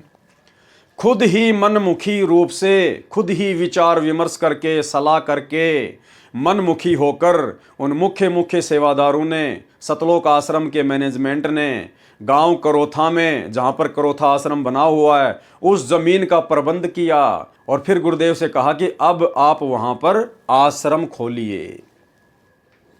शिष्यों ने गांव करोथा जिला रोहतक में एक जमीन के टुकड़े का प्रबंध किया और महाराज जी से अनुरोध किया कि आप वहां पर एक आश्रम बनाइए। सर्व संगत के सहयोग से गांव करोथा में सतलोक आश्रम का निर्माण हुआ और उसका प्रबंध बंदी छोड़ भक्ति मुक्ति ट्रस्ट के हवाले किया। जब आश्रम का निर्माण हो ही रहा था, अब देखो भाई और बहनों, गुरु को शिक्षा देने का नतीजा, गुरु को सलाह देने का नतीजा, जबरदस्ती भक्ति मार्ग में टांग अड़ाने का नतीजा। हमने यही शिक्षा लेनी है भाई और बहनों। हम जीव हैं, दो कोटि के प्राणी हैं, हमारी कोई औकात नहीं है। जैसा गुरुजी हमें आदेश करें, हमने केवल उसी हिसाब से भक्ति मार्ग पर चलना है। फालतू का वाद विवाद, गुरुजी के सामने ज़्यादा बोलना, चटर पटर बोलना या उनको कोई सलाह देना, ये बिल्कुल भी नहीं। हमने केवल गुरुदेव के सामने जाना होता है सत्संग सुनने के लिए, और जैसा गुरुजी हमें आदेश दें वो सिरोधारिये और चुपचाप उल्टे पैर अपने घर चले आना है। इससे ज़्यादा यदि अपने आप में डेढ़ शाने बनोगे, जैसे करोथा आश्रम मैनेजमेंट के मुख्य भगत बने हुए थे, तो काम बिगड़ेगा ही बिगड़ेगा, बिगड़ेगा ही बिगड़ेगा। जबरदस्ती इन्होंने काल प्रेरणा से अपनी मनमानी करते हुए और ये सतलोक आश्रम करोथा का निर्माण करवाया, जबरदस्ती। भाई और बहनों, ये सृष्टि रचना का ज्ञान परमात्मा ने इसीलिए दिया है कि हम लोग अचिंत की तरह गलती ना करें। वो सृष्टि रचना कोई बच्चों का लेख नहीं है कोई। स्वयं कबीर साहिब, सतगुरु रामपाल जी, भगवान ने हमें वो ज्ञान सुनाया है, बताया है, पुस्तकों में सृष्टि रचना को लिखा है। शिक्षा के लिए, इतिहास हमेशा शिक्षा के लिए पढ़ाया जाता है। तो जैसे ही भक्तों ने मनमानी करके और आश्रम का कार्य पूरा किया, उसके बाद क्या हुआ? जब आश्रम का निर्माण हो ही रहा था तो छुडानी आश्रम के महंतों को ये अच्छा नहीं लगा और उन्होंने सतलोक आश्रम में गड़बड़ी करवाने के लिए असामाजिक तत्वों को भेजना शुरू कर दिया। ये है मनमानी करने का नतीजा। भाई, तुम्हारे को किसने कहा था कि आश्रम खोला जाए? तुम भक्तों को किसने कहा था कि आश्रम का प्रबंध करो? तुमने खुद अपनी मनमानी करते हुए आपस में विचार विमर्श करके गुरुजी को सलाह देना शुरू कर दिया। तुमने खुद ही जमीन का इंतजाम किया और तुम लोगों ने खुद ही आश्रम का निर्माण करवाया, और उसके बाद में काल प्रेरणा से काल ने अपने दूतों को उकसाना शुरू कर दिया और आश्रम में गड़बड़ी करवाना शुरू कर दिया।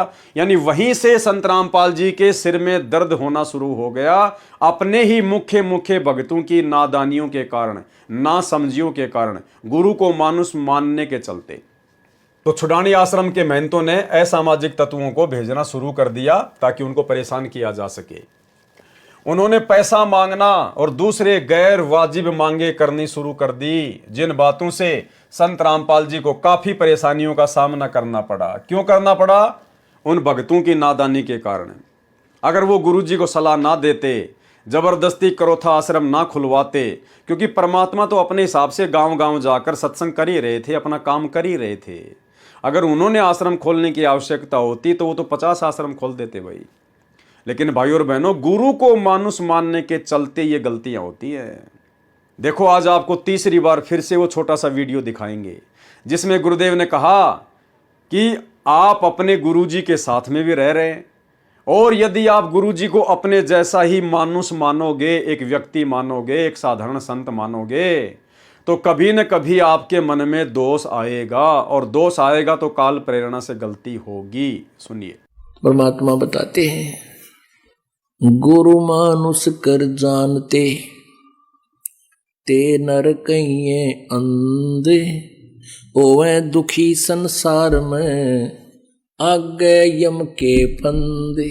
गुरु को मानुष कर जानते तो ते नर कहिए अंधे,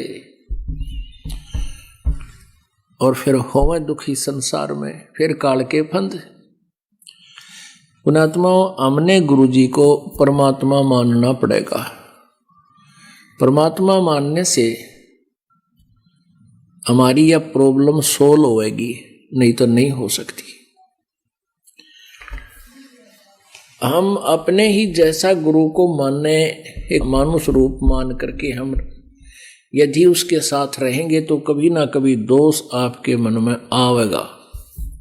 तो इसी प्रकार ये जितने भी लोग जो सतलोक आश्रम करोथा में रहा करते थे, गुरुदेव के ज़्यादा नज़दीक थे, इन लोगों ने कभी भी सतगुरु रामपाल जी को परमात्मा के रूप में नहीं लिया, आम संत के रूप में लिया, मानुष ही माना अपने जैसा।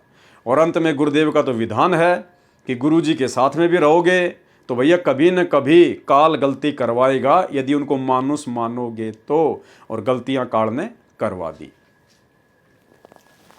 जिन बातों से संत रामपाल जी को काफी परेशानियों का सामना करना पड़ा, यानी अपने भक्तों की नादानियों के कारण संत रामपाल जी को परेशानियों का सामना करना पड़ा। छुडानी आश्रम के महंतों ने डिगल गांव के 40-50 बदमाशों को पूर्णिमा सत्संग के दौरान बदनीयत से सतलोक आश्रम में भेजा।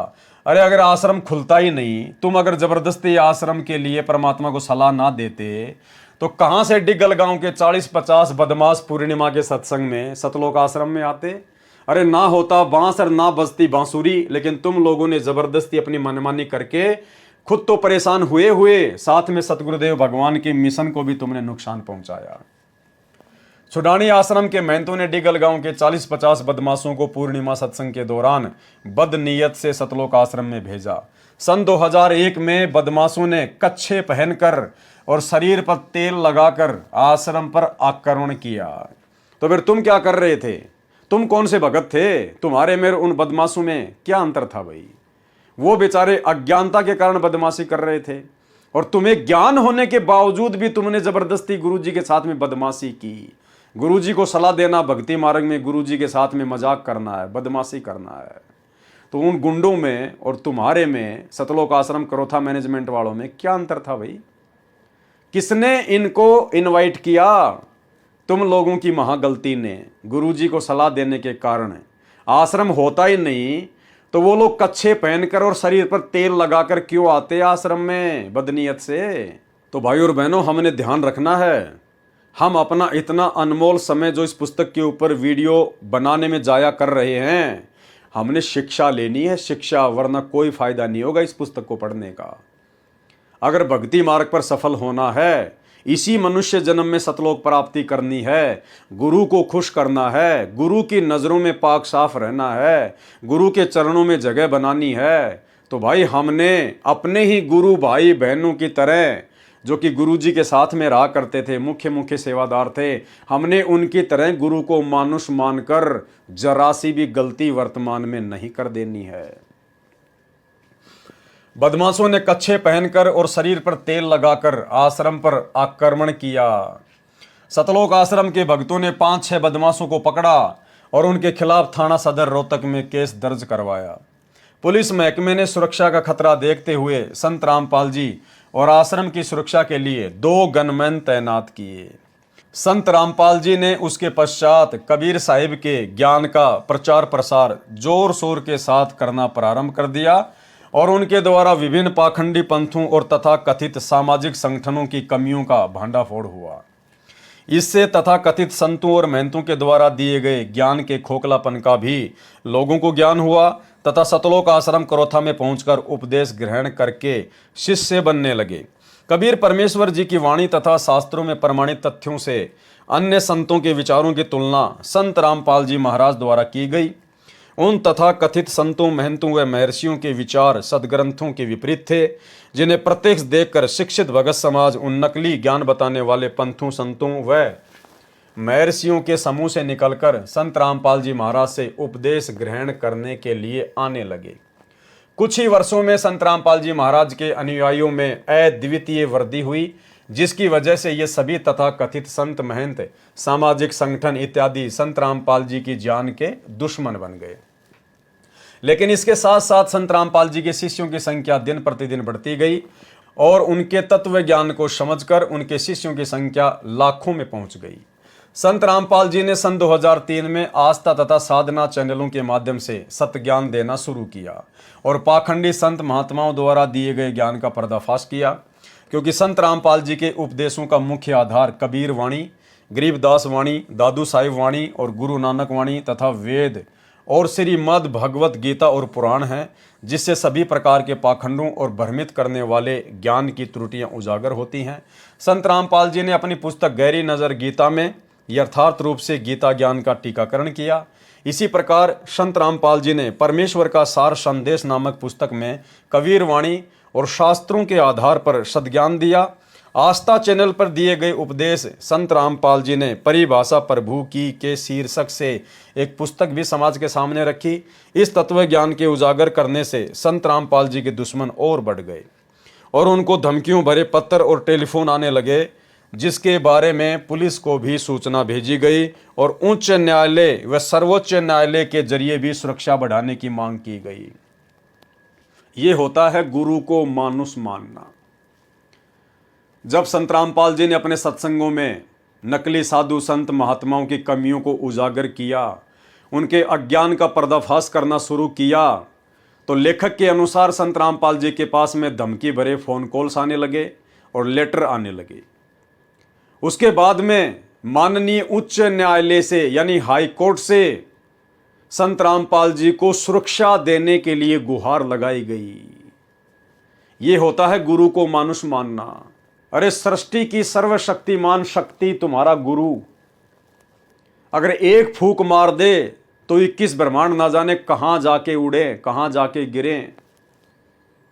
जिनके आधे बाल के बराबर भी पूरी सृष्टि नहीं है, ऐसे परम संत को ना पहचान कर उनको अपने जैसा एक मानुष मानकर और उन सतलोक आश्रम करोथा के मुख्य सेवादारों ने हाई कोर्ट में अर्जी लगाई कि साहब संत रामपाल जी की जान को खतरा है, उन्हें कोई भी मार सकता है, हमारे को सुरक्षा मुहैया करवाई जाए।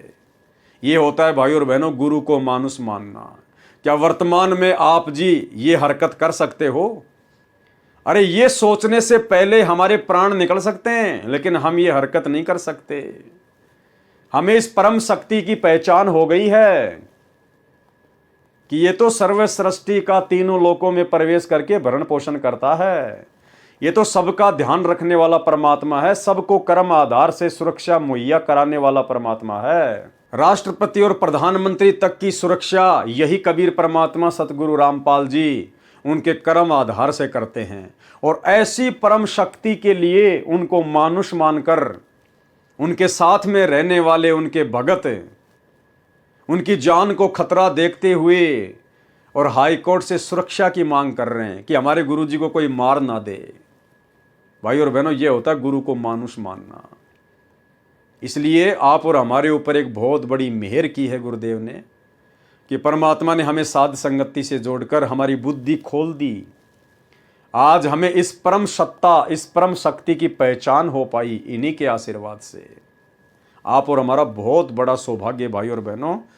अगर हम इन्हीं लोगों के पीछे लगे होते आज यदि हम 2014 बरवाला कांड के बाद अगर इसी सतलोक आश्रम मैनेजमेंट हरियाणा के पीछे लगे होते बाकी संगत की तरह, तो हमारी भी आज यही सोच होती अपने गुरु जी को लेके। आज हम भी अपने गुरु को मानुष ही मानते। जिस प्रकार वर्तमान में सतलोक आश्रमों से जुड़ी हुई 90% संगत और आश्रम मैनेजमेंट संत रामपाल जी को केवल पहले की तरह एक मानुष ही मानता है। और इस बात का भी जीता जागता प्रमाण, जीता जागता उदाहरण बरवाला कांड 2014 के समय जो भ्रष्ट जज कुमारक पर नामक पुस्तक लिखी गई थी भक्तों के द्वारा, जब हम उस पुस्तक को पढ़ेंगे तो भाई और बहनों आप जी माथे में थप्पी मारोगे कि हे परमात्मा, आपके परिवार के द्वारा, आपके बेटा बेटी भाई बंधु रिश्तेदारों के द्वारा, इन बड़े बड़े कोऑर्डिनेटरों के द्वारा आपकी 15-15, 20-20, 25-25 साल से जो संगति की गई है, इतने दिनों से, इतने वर्षों से ये लोग दिन रात आपके साथ में रहते थे और परमात्मा ये लोग आपको रत्ती भर भी नहीं समझ पाए, रत्ती भर भी। आज भी इन लोगों की सोच आप जी के प्रति एक मानुष वाली है। उस पुस्तक से भाई और बहनों बिल्कुल क्लियर हो जाएगा कि सतलोक आश्रम मैनेजमेंट हरियाणा संत रामपाल जी को केवल एक मानुष के अलावा कुछ नहीं मानता, जिसके बारे में पुलिस को भी सूचना भेजी गई और उच्च न्यायालय व सर्वोच्च न्यायालय के जरिए भी सुरक्षा बढ़ाने की मांग की गई। उच्च न्यायालय ने अदायगी के आधार पर अतिरिक्त पुलिस सुरक्षा देने के आदेश भी पारित किए। उच्च न्यायालय ने कहा कि भैया आपको खर्चा देना पड़ेगा, हम आपको 2-4 पुलिस वाले दे देंगे, लेकिन खर्चा आपको देना पड़ेगा। इसके अतिरिक्त अपने शास्त्र विरुद्ध ज्ञान का पर्दाफाश होने का खतरा भांपते हुए तथा कथित संतों और महंतों ने आस्था और साधना चैनलों पर संत रामपाल जी के प्रवचनों का प्रसारण बंद करवा दिया। इसके पश्चात संत रामपाल जी ने अपने ज्ञान के प्रचार प्रसार के लिए बड़े बड़े शहरों में विशाल सत्संग करने शुरू कर दिए, जिसके द्वारा कबीर साहब द्वारा दिए गए सच्चे ज्ञान का जोर शोर से प्रसार किया और अपने सदग्रंथों में छुपी सच्चाई को दुनिया के सामने रखा। देखो भाई और बहनों, आ गई वही बात जो संत रामपाल जी चाहते थे। छुडानी आश्रम से हटने के बाद जो संत रामपाल जी अपने हिसाब से अपने स्तर पर जो ज्ञान प्रचार कर रहे थे, अंत में उनको वही शुरू करना पड़ा। लेकिन बीच में उन भगतों ने टांग अड़ा दी आश्रम खुलवा कर। वो आश्रम खोलने के बाद भी संत रामपाल जी ने वही काम किया जो काम संत रामपाल जी अपने मिशन के तहत पहले कर रहे थे। यानी पहले सतगुरु रामपाल जी गांव गांव में जाकर, नगर नगर में जाकर सत्संग करते थे, ज्ञान प्रचार करते थे, और बाद में भी भाई और बहनों उनको वही करना पड़ा। क्या लिख रहा है लेखक? इसके पश्चात संत रामपाल जी ने अपने ज्ञान के प्रचार प्रसार के लिए बड़े बड़े शहरों में विशाल सत्संग करने शुरू कर दिए। बताओ फिर आश्रम क्या काम आया? फिर आश्रम का क्या किया? आश्रम क्या काम आया भाई? अरे आश्रम खुलने के बाद भी संत रामपाल जी ने बड़े बड़े शहरों में, बड़े बड़े नगरों में जाकर फिर से उसी प्रकार से सत्संग करने शुरू किए। टेंट लगाकर, कहीं 4 दिन का, कहीं 5 दिन का, कहीं 7 दिन का। तो आश्रम की आवश्यकता संत रामपाल जी को नहीं थी। संत रामपाल जी ने जिस समय आश्रम खोलना होता उसी समय खोलते। लेकिन भाई बीच में आश्रम मैनेजमेंट ने टांग अड़ाई, गुरु को मानुष मानकर अपनी मनमर्जी करते हुए। अब आपके मन में फिर से वही सवाल आ सकता है कि संत रामपाल जी ने इन लोगों को मना क्यों नहीं किया? भाई अगर मना भी किया होगा तो काल का जीव मानता नहीं है। और संत रामपाल जी ज्यादा दबाव इसलिए नहीं देंगे क्योंकि भाई ये कबीर भगवान है। और जब ये प्रथम बार जोगजीत रूप में काल के सामने आए थे तो काल का और परमात्मा का एग्रीमेंट हुआ था। काल ने कहा था, परमात्मा आप नीचे जाना, आप केवल अपना ज्ञान समझाना, जो आपके ज्ञान को समझे वो आपका, और जो आपके ज्ञान को ना समझे उसको मेरे भोजन के लिए छोड़ देना, जबरदस्ती ना करना। तो संत रामपाल जी जबरदस्ती नहीं करेंगे, क्योंकि भगवान ही यदि अपने एग्रीमेंट को तोड़ेगा तो भाई फिर धरती पर न्याय कहाँ रहेगा। तो इस आधार से सतगुरु रामपाल जी ज्यादा दबाव नहीं देते थे, लेकिन वो समझाते अवश्य थे। उनका समझाने का तरीका क्या है? क्योंकि ये भगवान है और भगवान का समझाने का तरीका सीधे तौर पर नहीं होता। क्योंकि जीव को यदि सीधे तौर पर कोई कड़वी बात बोल दी जाए तो वो परमात्मा से कोसों दूर हो जाता है। 650 साल पहले भी यही कबीर परमात्मा थे, और जब 64 लाख इनके शिष्य हो चुके थे और जो इनके आसपास में रहा करते थे मुख्य मुख्य सेवादार, जब उनको अहंकार हो गया था, वो मान बढ़ाई में आ गए थे। और जब एक गणिका बहन जो कि पेशे से वेश्यावृत्ति का काम करती थी, जब उसने सत्संग सुने, उसको ज्ञान समझ में आया, तो वो बहन आश्रम में आने लगी। परमात्मा ने कहा कि बेटी रोज आया कर, वो रोजाना आने लगी। अब उस बहन के आश्रम में आने से पूरे नगर में ये खबर फैल गई, सुरसराहट शुरू हो गई कि भाई अब आश्रम में कुछ होने वाला है, क्योंकि आश्रम में तो गंदी गंदी औरतें भी जाती हैं। महाराज जी के ऊपर उंगलियां उठने लगी। तो जो आश्रम के मुख्य मुख्य भगत थे, जो गुरु को मानुष मानते थे, उन्होंने महाराज जी को शिक्षा देनी शुरू कर दी कि गुरुजी ये बदनाम औरत आश्रम में आती है, आश्रम की बदनामी करवाएगी। और उस गणिका बहन को भी परेशान करने लगे कि तू आश्रम में मत आया कर, उसको डराने लगे, धमकाने लगे कि तेरे आश्रम में आने से आश्रम की बदनामी होती है, गुरुजी की थू-थू हो रही है। फिर वो बहन एक दिन परमात्मा का सत्संग सुनते सुनते उनके सामने रोने लग गई। तो कबीर परमेश्वर ने कहा कि बेटी क्या बात है, क्यों रो रही है? काफ़ी देर बाद उसने बताया कि परमात्मा ऐसी ऐसी बात है, अब मुझे तो ऐसा ज्ञान हो गया कि मैं तो इसके बिना रह नहीं सकती, मुझे तो मेरे पाप कर्म दिखाई दे रहे हैं। और परमात्मा मेरी तो ज़्यादा से ज़्यादा सत्संगों में आने की इच्छा होती है ताकि मेरे पाप जल्दी से कटें। लेकिन आश्रम में कुछ भगत भाई हैं जो मुझे बहुत गंदा बोलते हैं, मेरे को आश्रम में आने से मना करते हैं, दबाव डालते हैं, डराते हैं, धमकाते हैं कि तू गुरुजी की बदनामी का कारण बनेगी। तो कबीर परमेश्वर ने कहा कि बेटी उनका नाम बता, लेकिन उस बहन ने नाम नहीं बताया। कहा जी मेरे को तो जो भी मिलता है सब ऐसे ही बोलते हैं। अब कबीर जी तो अंतर्यामी थे, भाई 650 साल पहले वाले उस दाढ़ी मूंछ वाले को यदि आप जी कबीर मानते हो, पूर्ण परमात्मा मानते हो उस फोटो को, तो वो तो अंतर्यामी थे। चलो आप लोगों की नजरों में संत रामपाल जी तो अंतर्यामी नहीं है, ये तो कबीर जी नहीं है और ना आप इनको मानते, लेकिन जो 650 साल पहले आए थे जिस रूप में, दाढ़ी मूंछ वाले रूप में, वो तो अंतर्यामी थे। उनको तो पता था ना कि कौन कौन भगत है जो इनको दुखी करते हैं, परेशान करते हैं। लेकिन परमात्मा ने पता होने के बावजूद भी उनको अकेले में नहीं समझाया, उन सेवादारों को अलग से बुलाकर उनको नहीं समझाया, क्योंकि मालिक को पता था कि ये गुरु को मानुष मानते हैं, ये ज्ञान को आधार बनाकर भक्ति नहीं कर रहे। अगर मैंने जरा भी इनको सच्ची बात बोल दी, कड़वी बात बोल दी, तो ये नाराज हो जाएंगे और भक्ति छोड़ के चले जाएंगे। और परमात्मा चाहते हैं ये जीव किसी भी प्रकार से भक्ति पे लगा रहे, देर सवेर कभी तो समझ में आएगी। तो परमेश्वर ने पता होने के बावजूद भी उनको स्पष्ट रूप से ना कहकर और सत्संग के माध्यम से संकेत किया कि भाई कोडी हो चाहे संत बंदगी कीजिए, और हो वैश्या के विश्वास चरण चित दीजिए। अगर कोई कोडी व्यक्ति भी यदि सत्संग में आता है तो उसे नफरत नहीं करनी चाहिए।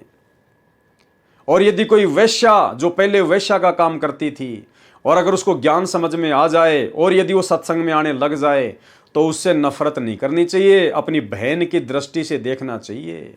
अगर वो सत्संग में ज़्यादा से ज़्यादा आएगी नहीं, ज्ञान को सुनेगी नहीं, तो उसके पाप कर्म कैसे कटेंगे, कैसे हल्के होंगे। लेकिन भाई और बहनों, गुरु को मानुष मानने वाला प्राणी गुरु के संकेतों को भला कैसे समझ सकता है।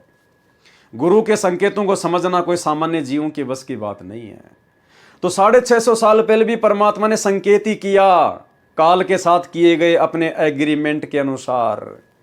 तो वर्तमान में भी तो सतगुरु रामपाल जी के रूप में वही कबीर परमात्मा धरती पर प्रकट है 8 सितंबर 1951 से। फिर भला वो परमात्मा सतलोक आश्रम करो था मैनेजमेंट के उन ना समझ भक्तों को, जब उन्होंने बार बार सतगुरु को आश्रम खोलने की सलाह दी, तो भला गुरुजी उनके साथ में कैसे जबरदस्ती करते। मालिक को पता था कि इनके मन में तो काल प्रेरणा से आश्रम खोलने की जिद बैठ चुकी है, और यदि मैं इनको मना कर दूंगा तो ये भक्ति से भी दूर हो जाएंगे। तो परमात्मा ने विशेष तौर पर कोई ज्यादा दबाव नहीं दिया, लेकिन परमात्मा ने सत्संगों में कहने में कोई कमी नहीं छोड़ी। सत्संगों में परमात्मा अक्सर जिक्र कर ही दिया करते थे। एक छोटा सा आपको उदाहरण देते हैं भाई और बहनों। हमने भक्ति और भगवान पुस्तक में पढ़ा कि 2 भगत जो गुरुद्रोही हुए थे, एक तो संजय उर्फ कृष्ण दास और दूसरा समुद्र दास उर्फ लीलू दास। लीलू दास वो भगत जो एक शब्द गाया करता था, वो हाथ में तुम्बा लेके, एक तारा लेके, कि हम थारी भक्ति पे कुर्बान गुरुजी धनाना वाले। तो भक्ति मार्ग में तुम्बा बजाना अलाउ नहीं है। संत रामपाल जी के यथार्थ 13वें कबीर पंथ में भक्तों के द्वारा अपने गुरुजी के सामने खड़ा होके ज्ञान देना, हाथ में तुम्बा लेके शब्द गाना, ये अलाउ नहीं है। लेकिन ये हरकत वो भगत उस समय क्यों करते थे? क्योंकि वो गुरु को मानुष मानते थे। जैसे दूसरे संतों के भगत उनको मानुष मानते हैं, इसी प्रकार वो भी गुरु को मानुष ही मानता था। लेकिन गुरुदेव ने उसको स्पष्ट रूप से नहीं कहा कि तू भाई ये तुम्बा रख दे, तू तुम्बा मत लेके आया कर, मेरे साथ चलना है तो तेरा एक तारा तेरे घर पे रख के आया कर, और भाई एक तारा मत बजाया कर। अगर गुरुदेव उसको इस प्रकार से कह देते तो वो कभी दोबारा मिलता ही नहीं संगत में, वो घर बैठ जाता, क्योंकि वो गुरु को मानुष मानते थे, ज्ञान को आधार कोई बना के भक्ति नहीं करता था। शुरुआत में केवल संत रामपाल जी ने अपने कोटे से सुख दिए, इसलिए लोग जुड़े हुए थे, ज्ञान को आधार बनाकर कोई नहीं जुड़ा हुआ था। लेकिन सत्संग में गुरुदेव ने उसी के सामने इशारा किया। आपको एक छोटा सा सत्संग सुनाते हैं जिसमें वही लीलू दास उर्फ समुद्र दास, वो एक तारा बजाने वाला भगत, गुरुजी के ऊपर चवर कर रहा है, पंखा कर रहा है, गुरुजी सत्संग कर रहे हैं, और उसी के सामने गुरुदेव कह रहे हैं कि भाई ये भक्तों के द्वारा ये एक तारा विकतारा लेके, तुम्बा तांबा लेके शब्द सुबद गाना, ये शब्द गाना केवल जो है वैसे नहीं होता, शब्द तो दूसरों को समझाने के लिए गाया जाता है। यानी गुरुदेव भगवान ने एक भगत के द्वारा तुम्बा बजाना बिल्कुल मना कर दिया, संकेत कर दिया, और वो जो तुम्बा बजाता था वही गुरुजी के ऊपर चवर कर रहा था, लेकिन उसके दिमाग में बात घुसी नहीं। सुनिए छोटा सा सत्संग। एक समय की बात। और सत्संग जो है एक दिन का बतेरा हो लागना होता है। जैसे आम भाषा में कहा करो ना भाई, गामकार ज्ञान का तो चमका ऐसा हो से थोड़े में लाग जाया करो, अल्लाह तो भाई फिर नहीं लगता, चाहे सारी उम्र फिर तो चिकने गड़े हो जाएंगे। थोड़े दिन में शब्द सीख लेंगे और शब्दा के फिर सारे टूल ले जाएंगे, एक तारे लेकर नरगढ़ बांध लेंगे, उनसे कोई लाभ नहीं होता। और शब्दा के फिर सारे टूल ले जाएंगे, एक तारे लेकर नरगढ़ बांध लेंगे, उनसे कोई लाभ नहीं होता। और शब्दा के फिर सारे टूल ले जाएंगे, एक तारे लेकर नरगढ़ बांध लेंगे, उनसे कोई लाभ नहीं होता। क्योंकि जिन संतों ने पाया, महाराज कहते हैं कि साकट को तो भारी लागे संतान नाल खिलौना, वो जो परमात्मा के नाम पर नहीं लग रहे उनके लिए तो भारा बात से, और जो राम नाम पर लगे उनको तो यानी खिलौना से। जब चाहो परमात्मा ने प्रकट कर लो, जब चाहो उससे काम ले लो, जो चाहो वो आपके लिए बाल की इतनी खड़ा रहेगा। तो यहां बताया कि ये सौदा फिरना ही संतो, ये सौदा फिरना है, ना तो मनुष्य शरीर है और ना भाई ये मकान और कमरे कोठी रहे।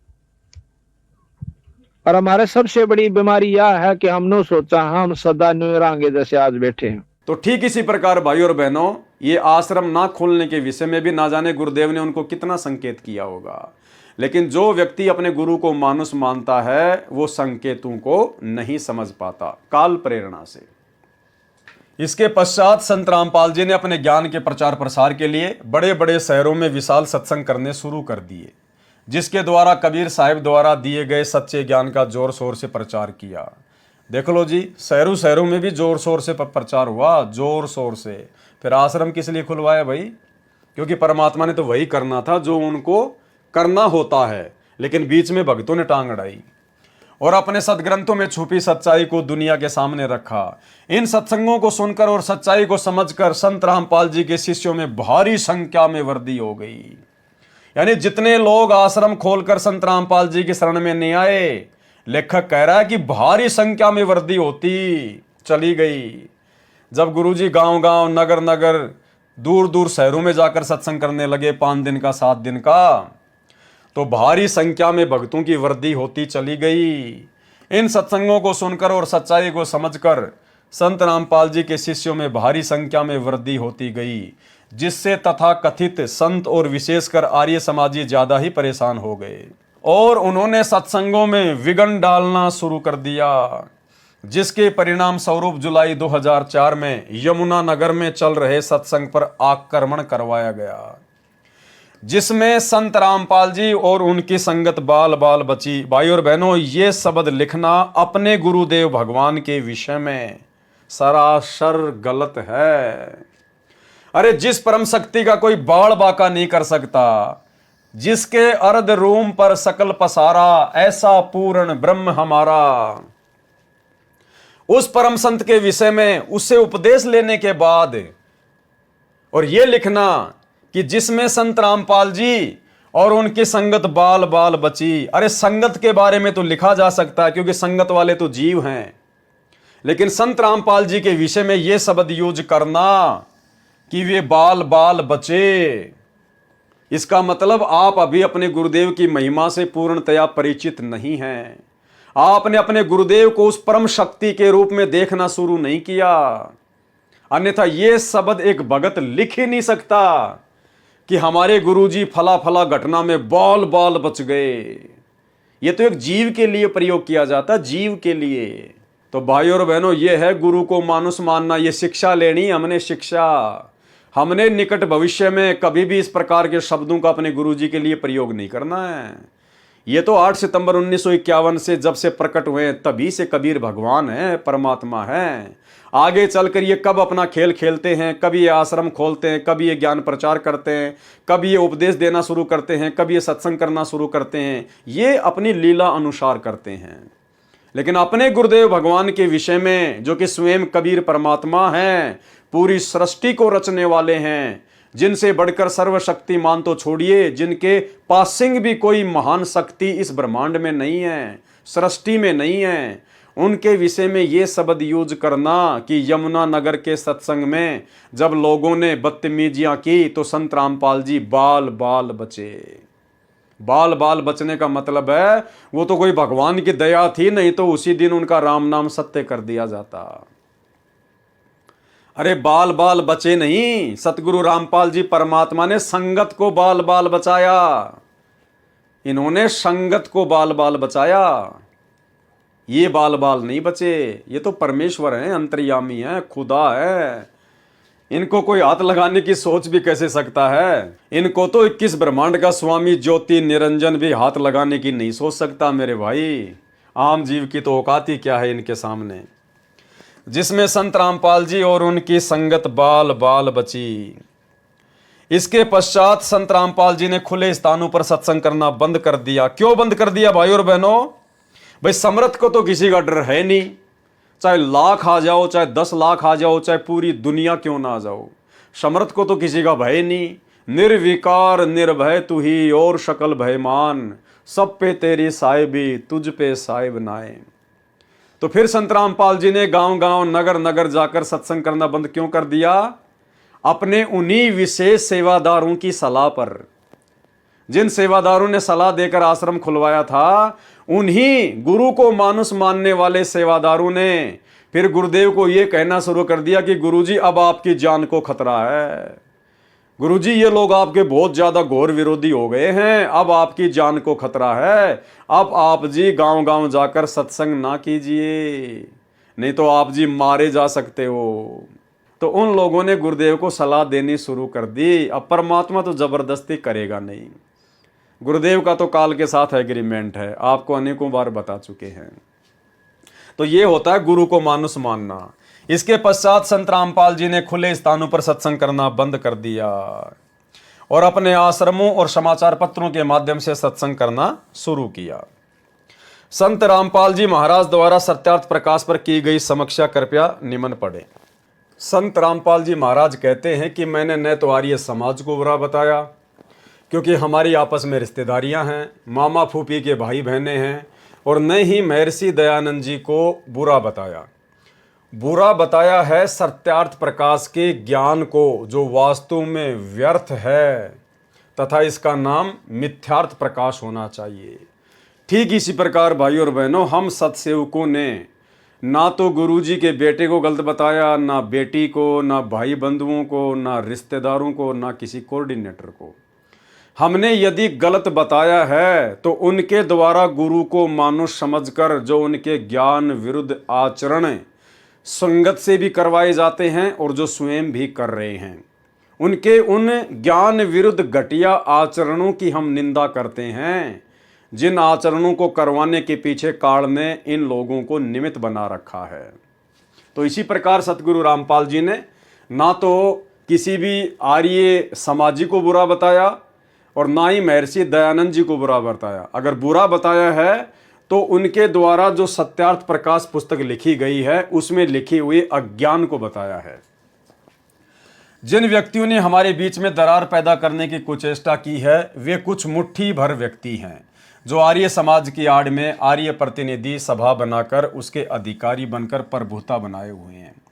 ठीक इसी प्रकार भाई और बहनों, सतगुरु रामपाल जी भगवान की संगत को सच्चाई ना समझने देने के पीछे ये मुट्ठी भर सतलोक आश्रम मैनेजमेंट हरियाणा के लोग हैं। ये चंद कोऑर्डिनेटर हैं जो अपने स्वार्थों में पूरी तरह से लिप्त हैं और उनको भय है कि यदि संगत तक सच्चाई पहुंच गई तो हमारा धार्मिक धंधा बंद हो जाएगा। उनके पास ज्ञान का उत्तर नहीं था, इसलिए उपद्रव करवाकर आपस में जनता को लड़वाकर अपनी पदवी बनाए रखना ही उद्देश्य था। आर्य समाज की एक सार्वदेशिक प्रतिनिधि सभा दिल्ली में भी है जो पूरे भारतवर्ष की संचालक है। उन्होंने इस सत्य ज्ञान का विरोध नहीं किया क्योंकि वे सत्य से परिचित हैं कि सत्यार्थ प्रकाश का ज्ञान व्यर्थ है। आर्य समाज की परिभाषा क्या लिखा जा रहा है? आर्य समाज के विषय में आर्य समाज की क्या परिभाषा है? आर्य का अर्थ श्रेष्ठ, अर्थात समाज का अर्थ समुदाय, वह समुदाय जो शराब, मांस, तंबाकू आदि नशीली वस्तुओं का सेवन न करता हो, चोरी जारी झूठ कपट से दूर हो, वह समुदाय आर्य समाज कहलाता है। तथा जो आर्य समाज के 10 नियमों का पालन करता हो, जिनमें चौथा नियम है। चौथा नियम क्या है आर्य समाज के नियमों में? जिनमें चौथा नियम है, सत्य का ग्रहण करो, असत्य का परित्याग करो। जो अपने आप को आर्य समाजी कहते हैं, वे आंखों देखकर भी सत्य को ग्रहण नहीं कर रहे कि वास्तव में सत्यार्थ प्रकाश का ज्ञान वेद ज्ञान विरुद्ध है तथा मिथ्या आलोचनाओं का पुलंदा है। ठीक इसी प्रकार भाइयों और बहनों, लेखक के द्वारा, भगत विजय दास के द्वारा आर्य समाज को तो उनके नियम याद दिलवाए जा रहे हैं कि तुम काहे के आर्य समाजी हो। तुम्हारे जो 10 नियम है, उन 10 नियमों में जो चौथा नियम है, तुम उस नियम की तो पालना करते ही नहीं कि सत्य को ग्रहण करो और असत्य का परित्याग करो। तो ठीक इसी प्रकार भाइयों और बहनों, सतलोक आश्रम मैनेजमेंट हरियाणा वालों को भी विचार करना चाहिए दुनिया को शिक्षा देने से पहले कि तुम काहे के आर्य समाजी हो। फिर आर्य समाजी का मतलब सर्वश्रेष्ठ समाजी, और संत रामपाल जी ने सच्चा आर्य समाजी केवल अपने भगत को बताया है।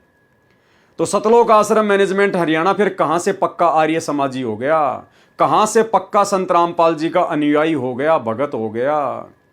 क्योंकि आप लोगों ने आर्य समाजियों को तो उनके 10 नियमों में से चौथा नियम याद दिला दिया कि ना तो तुम सत्य को स्वयं ग्रहण करते और ना तुमने असत्य का जो है परित्याग किया है। तो ठीक इसी प्रकार भाइयों और बहनों, हमने भी सतलोक आश्रम मैनेजमेंट हरियाणा को याद दिलाना चाहिए कि तुम कहां से सतगुरु रामपाल जी परमात्मा के सच्चे भगत हो गए भेरे। अरे तुम्हारे पंथ में जो 11 नियम चलते हैं, 11 नियम, 1 2 3 4 5 6 7 8 9 10 11, तुम्हारे नियम में जो 11 नियम चल रहे हैं, तो तुम कहां से छठे नियम की पालना कर रहे हो? तुम भी तो भाई इस 6 नंबर नियम की पालना नहीं कर रहे। जुआ ताश कभी नहीं खेलना है। अरे संत रामपाल जी ने तो ताश भी खेलने के लिए मना किया है कि भक्तों ने तो ताश भी नहीं खेलनी। और यदि कोई व्यक्ति ताश खेल रहा है तो उसके पास में बैठना भी नहीं है, अन्यथा मर्यादा खंडित होगी, गुरु जी का वचन टूटेगा। और इसके विपरीत आप सतलोक आश्रम मैनेजमेंट हरियाणा वालों ने, गुरुदेव के परिवार वालों ने धनाना गांव में 50 लाख रुपए का धनाना गांव के बच्चों के खेलने के लिए, उन बच्चों की श्वासें बर्बाद करवाने के लिए तुमने बैडमिंटन का स्टेडियम खुलवा दिया। अरे तुम भगत हो, तुम संत हो, तुम संत रामपाल जी के फॉलोवर हो। अरे तुम अपने गुरुजी के 11 नियमों में से, जो प्रथम नाम दीक्षा दी जाती है उस समय जो 11 नियम बताए जाते हैं, उनमें से जो छठे नंबर का नियम है कि जुआ ताश कभी नहीं खेलना, अरे तुमने तो दुनिया को खेलने के लिए स्टेडियम बना के दे दिए। तो तुम कहां से भगत हो गए भाई? तुम कहां से पक्के आर्य समाजी हो गए? तो भाइयों और बहनों, इसीलिए परमात्मा कहते हैं, करनी तज कथनी कथ है, अज्ञानी दिन रात, और कुत्ते ज्यों भौंकत फिरे, सुनी सुनाई बात। ये खुद अपने पंथ के नियमों का पूर्णतया पालन नहीं करते हैं। तो भाइयों और बहनों, आप जियों के सामने सतगुरु रामपाल जी परमेश्वर जी की सत प्रेरणा से इन पुस्तकों के ऊपर जो वीडियो बनाए जा रहे हैं, आपके सामने प्रस्तुत किए जा रहे हैं। ये वीडियो बनाने का हमारा केवल एक ही मकसद है कि भक्ति मार्ग पर आप और हम भगत भाई बहन वर्तमान में, जो कि बिल्कुल पीक टाइम है, प्राइम टाइम है भक्ति का, इस समय आप और हम वो गलतियां ना कर दें। अपने गुरुदेव भगवान को मानुष मानकर, अपने जैसा एक व्यक्ति मानकर वो गलती ना कर दें जो गलतियां करके आज से पहले हमारे बड़े बड़े भगत भाई बहन अपने इस मनुष्य जीवन को बर्बाद कर चुके हैं। वो वर्तमान में भक्ति भी कर रहे हैं, वो वर्तमान में इन आश्रमों भी आते हैं जाते हैं, और आज भी उसी प्रकार से इन आश्रमों में वो बहुत बड़े परम भगत बनकर बैठे हुए हैं। बेचारी आम नादान संगत की नज़रों में आज भी वो अपने गुरुजी को मानुष ही मानते हैं, और पहले से कहीं ज़्यादा गलतियां वो लोग वर्तमान में लगातार कर रहे हैं और संगत से भी करवा रहे हैं। उनकी बुद्धि ऑफ है, उन्हें पता ही नहीं कि हम क्या कर रहे हैं क्या नहीं कर रहे हैं। उन्होंने संत रामपाल जी को और उनके पंथ को भी अन्य काल प्रेरित साधु संतों वाले पंथों की तरह ले रखा है। वे लोग भक्ति मार्ग पर नींद में सो रहे हैं, उनकी आंखें नहीं खुली अभी तक। तो भाई और बहनों, उन बंद आंखों वालों से जो लगातार ठोकरें खा रहे हैं, हमने उनसे शिक्षा लेनी है। क्योंकि परमात्मा कहते हैं कि समझदार व्यक्ति वो नहीं होता जो ठोकर खाकर समझ जाए, नहीं, उससे कहीं ज्यादा समझदार वो होता है जो दूसरे की ठोकर से अपना अंगूठा फुड़वाने से बच जाए। तो भाई और बहनों, आज से पहले गुरु को मानुष मानकर ही जितने भी बड़े बड़े सेवादारों ने, बड़े बड़े भक्तों ने, गुरुदेव के परिवारों ने जो अपने पैर फोड़ लिए हैं ठोकर खा खा के, और फिर भी ये लोग नहीं समझ पा रहे, आंखों पर काली पट्टी बांध के चल रहे हैं भक्ति मार्ग पर। इन्हें सत्य असत्य का पता ही नहीं, क्या नियम है, कौन सा नियम टूटने से क्या होगा, कैसे गुरुदेव प्रसन्न होंगे, कैसे नाराज होंगे, इन्हें कुछ नहीं पता। ये आज भी गुरु को मानुष मानकर और अपने घर का गुरु मानकर उसी प्रकार से काल प्रेरणा से दौड़े जा रहे हैं। तो ये जिस प्रकार से ठोकरे खा रहे हैं लगातार, गुरुदेव की मर्यादा तोड़कर, सत्संगों के विरुद्ध कर्म करके, आप और हमने डरकर भक्ति करनी है, शिक्षा लेनी है। ये गलतियां हमने अपने जीवन में नहीं दोहरानी है। परमात्मा ने सात संगतियों के माध्यम से वीडियो बनाने का जो मौका दास को दिया है, केवल इसी मकसद से दिया है कि हम सब इतने ज्ञानवान हो जाएं, इतने समझदार हो जाएं कि अब हम अपने गुरुदेव को जरा भी दुखी होने का मौका ना दें। हाल ही जो 56 नंबर की विशेष ऑडियो हिसार जेल से आई है, आपने अगर उस ऑडियो को ध्यान से सुना हो तो एक जगह परमात्मा पंडित रामानंद जी का जिक्र बनाकर, पंडित रामानंद जी को मोहरा बनाकर सतलोक आश्रम मैनेजमेंट हरियाणा के कुकर्मों पर रो रहे हैं। परमात्मा महादुखी हो रहे हैं और कह रहे, नालायकों, आज भी नहीं पहचान रहे। अरे मैं तुम्हारा भगवान हूं, मैं तुम्हें बता रहा हूं, मैं तुम्हें समझा रहा हूं। गुरुदेव स्पष्ट कह रहे हैं, पंडित रामानंद जी को माध्य बनाकर संकेत कर रहे हैं अपने परिवार के ऊपर, इन सतलोक आश्रम वालों के ऊपर संकेत कर रहे हैं कि मैं तुम्हारा भगवान हूं, तुम्हारे लिए भटक रहा हूं, और फिर भी तुम मुझे नहीं समझ रहे, चौधरी बने फिरते हो, तुम पंडित बने फिरते हो। क्योंकि सतगुरु रामपाल जी भगवान अंतर्यामी है, उनकी आंखों के सामने इनके सारे कुकर्म चलचित्र की तरह यूं के यूं हैं। परमात्मा को दिखाई दे रहा है इनका भविष्य कि आगे चलकर ये काल की गोद में बैठेंगे। परमात्मा को इनका भविष्य दिखाई दे रहा है कि आगे चलकर इनके साथ में क्या बनेगी, काल कैसे इनसे नंगा तांडव करवाएगा। इसलिए परमात्मा महादुखी होकर अपने आप को रोक नहीं पाए। रोते रोते परमात्मा कह रहे, मैं तुम्हारा भगवान हूं, मैं तुम्हारा परमात्मा हूं, तुम्हारे लिए भटक रहा हूं और तुम समझ नहीं रहे।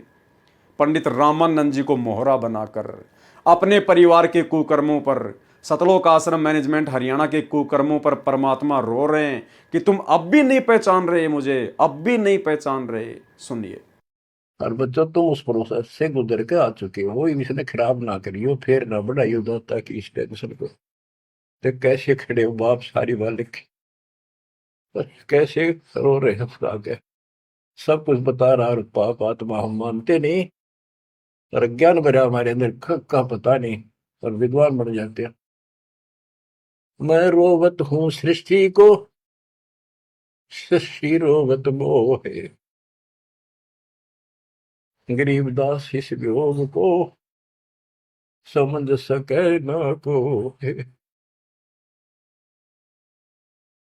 मैं तुम्हें रो रहा हूं, मैं थारा भगवान हूं, मैं थारा पिता हूं। पिछाड़ लो मन खाओगा तेरी दुरुक्ति कर रखी तुम्हारी, आज चौधरी पका रखा, पंडित बन गया, करना कुत्ता बन गया, छोड़ दिया। ओह, मैं तुम्हें रो रहा हूं, मैं थारा भगवान हूं, मैं थारा पिता हूं। पिछाड़ लो मन खाओगा तेरी दुरुक्ति कर रखी तुम्हारी, आज चौधरी पका रखा, पंडित बन गया, करना कुत्ता बन गया, छोड़ दिया। ओह, मैं तुम्हें रो रहा हूं, मैं थारा भगवान हूं, मैं थारा पिता हूं।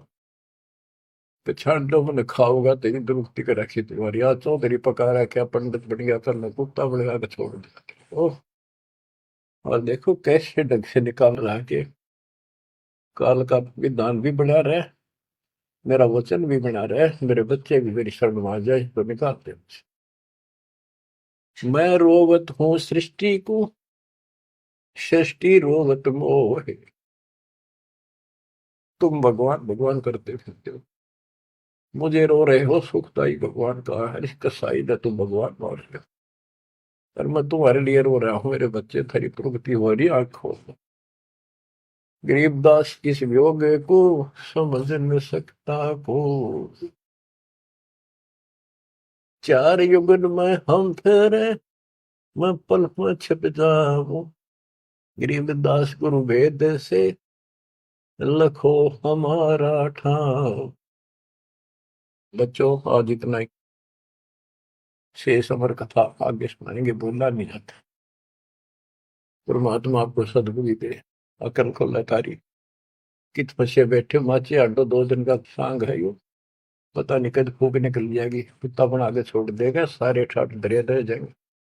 उस समय निकालो, मालिक ने रजा बख्शी, कहां से बख्श रखी है तुम्हारे ऊपर, कैसी दया करिए, कोई बालक नहीं है वो, ताकि तुम्हें फिर से दर्द करे, तुम्हारा जीवन बचाए, तुम्हें मोक्ष मिले। सत्साई। तो भाई और बहनों, सतगुरु को दुखी करने का ये मौका आप और हम साथ संगति वाले भाई बहनों ने शौपन में भी नहीं देना है। कहते हैं जिन बातों से गुरु दुख पावे, उन बातों को दूर भगावे, दूर उखाड़ के फेंक दो उन बातों को जिन बातों से हमारे गुरुदेव जरा भी नाराज हों। क्योंकि जिस मंदबुद्धि व्यक्ति ने इस कबीर परमेश्वर को, जो सतगुरु रूप में धरती पे आए हुए हैं, अगर जरा भी दुखी कर दिया तो समझो उसका ये मनुष्य जीवन बर्बाद है, बर्बाद है। तो भाई और बहनों, हमने गलतियां करने से बचना है, इसीलिए परमात्मा ने सात संगतियां शुरू करवाई है कि वो पहले वाले भक्तों की गलतियां आपके सामने रखी जाएं और गुरुदेव को भी दुखी होने का मौका ना दें। तो आज ही हमारा पार्ट नंबर 3 था। पार्ट नंबर 4 के लिए कल रात्रि 9 बजे सभी भाई बहन लाइव जुड़िए। तब तक गुरुदेव भगवान हम सबको आशीर्वाद दें, इजाज़त दें। बंदी छोड़ सतगुरु रामपाल जी परमात्मा की जय हो।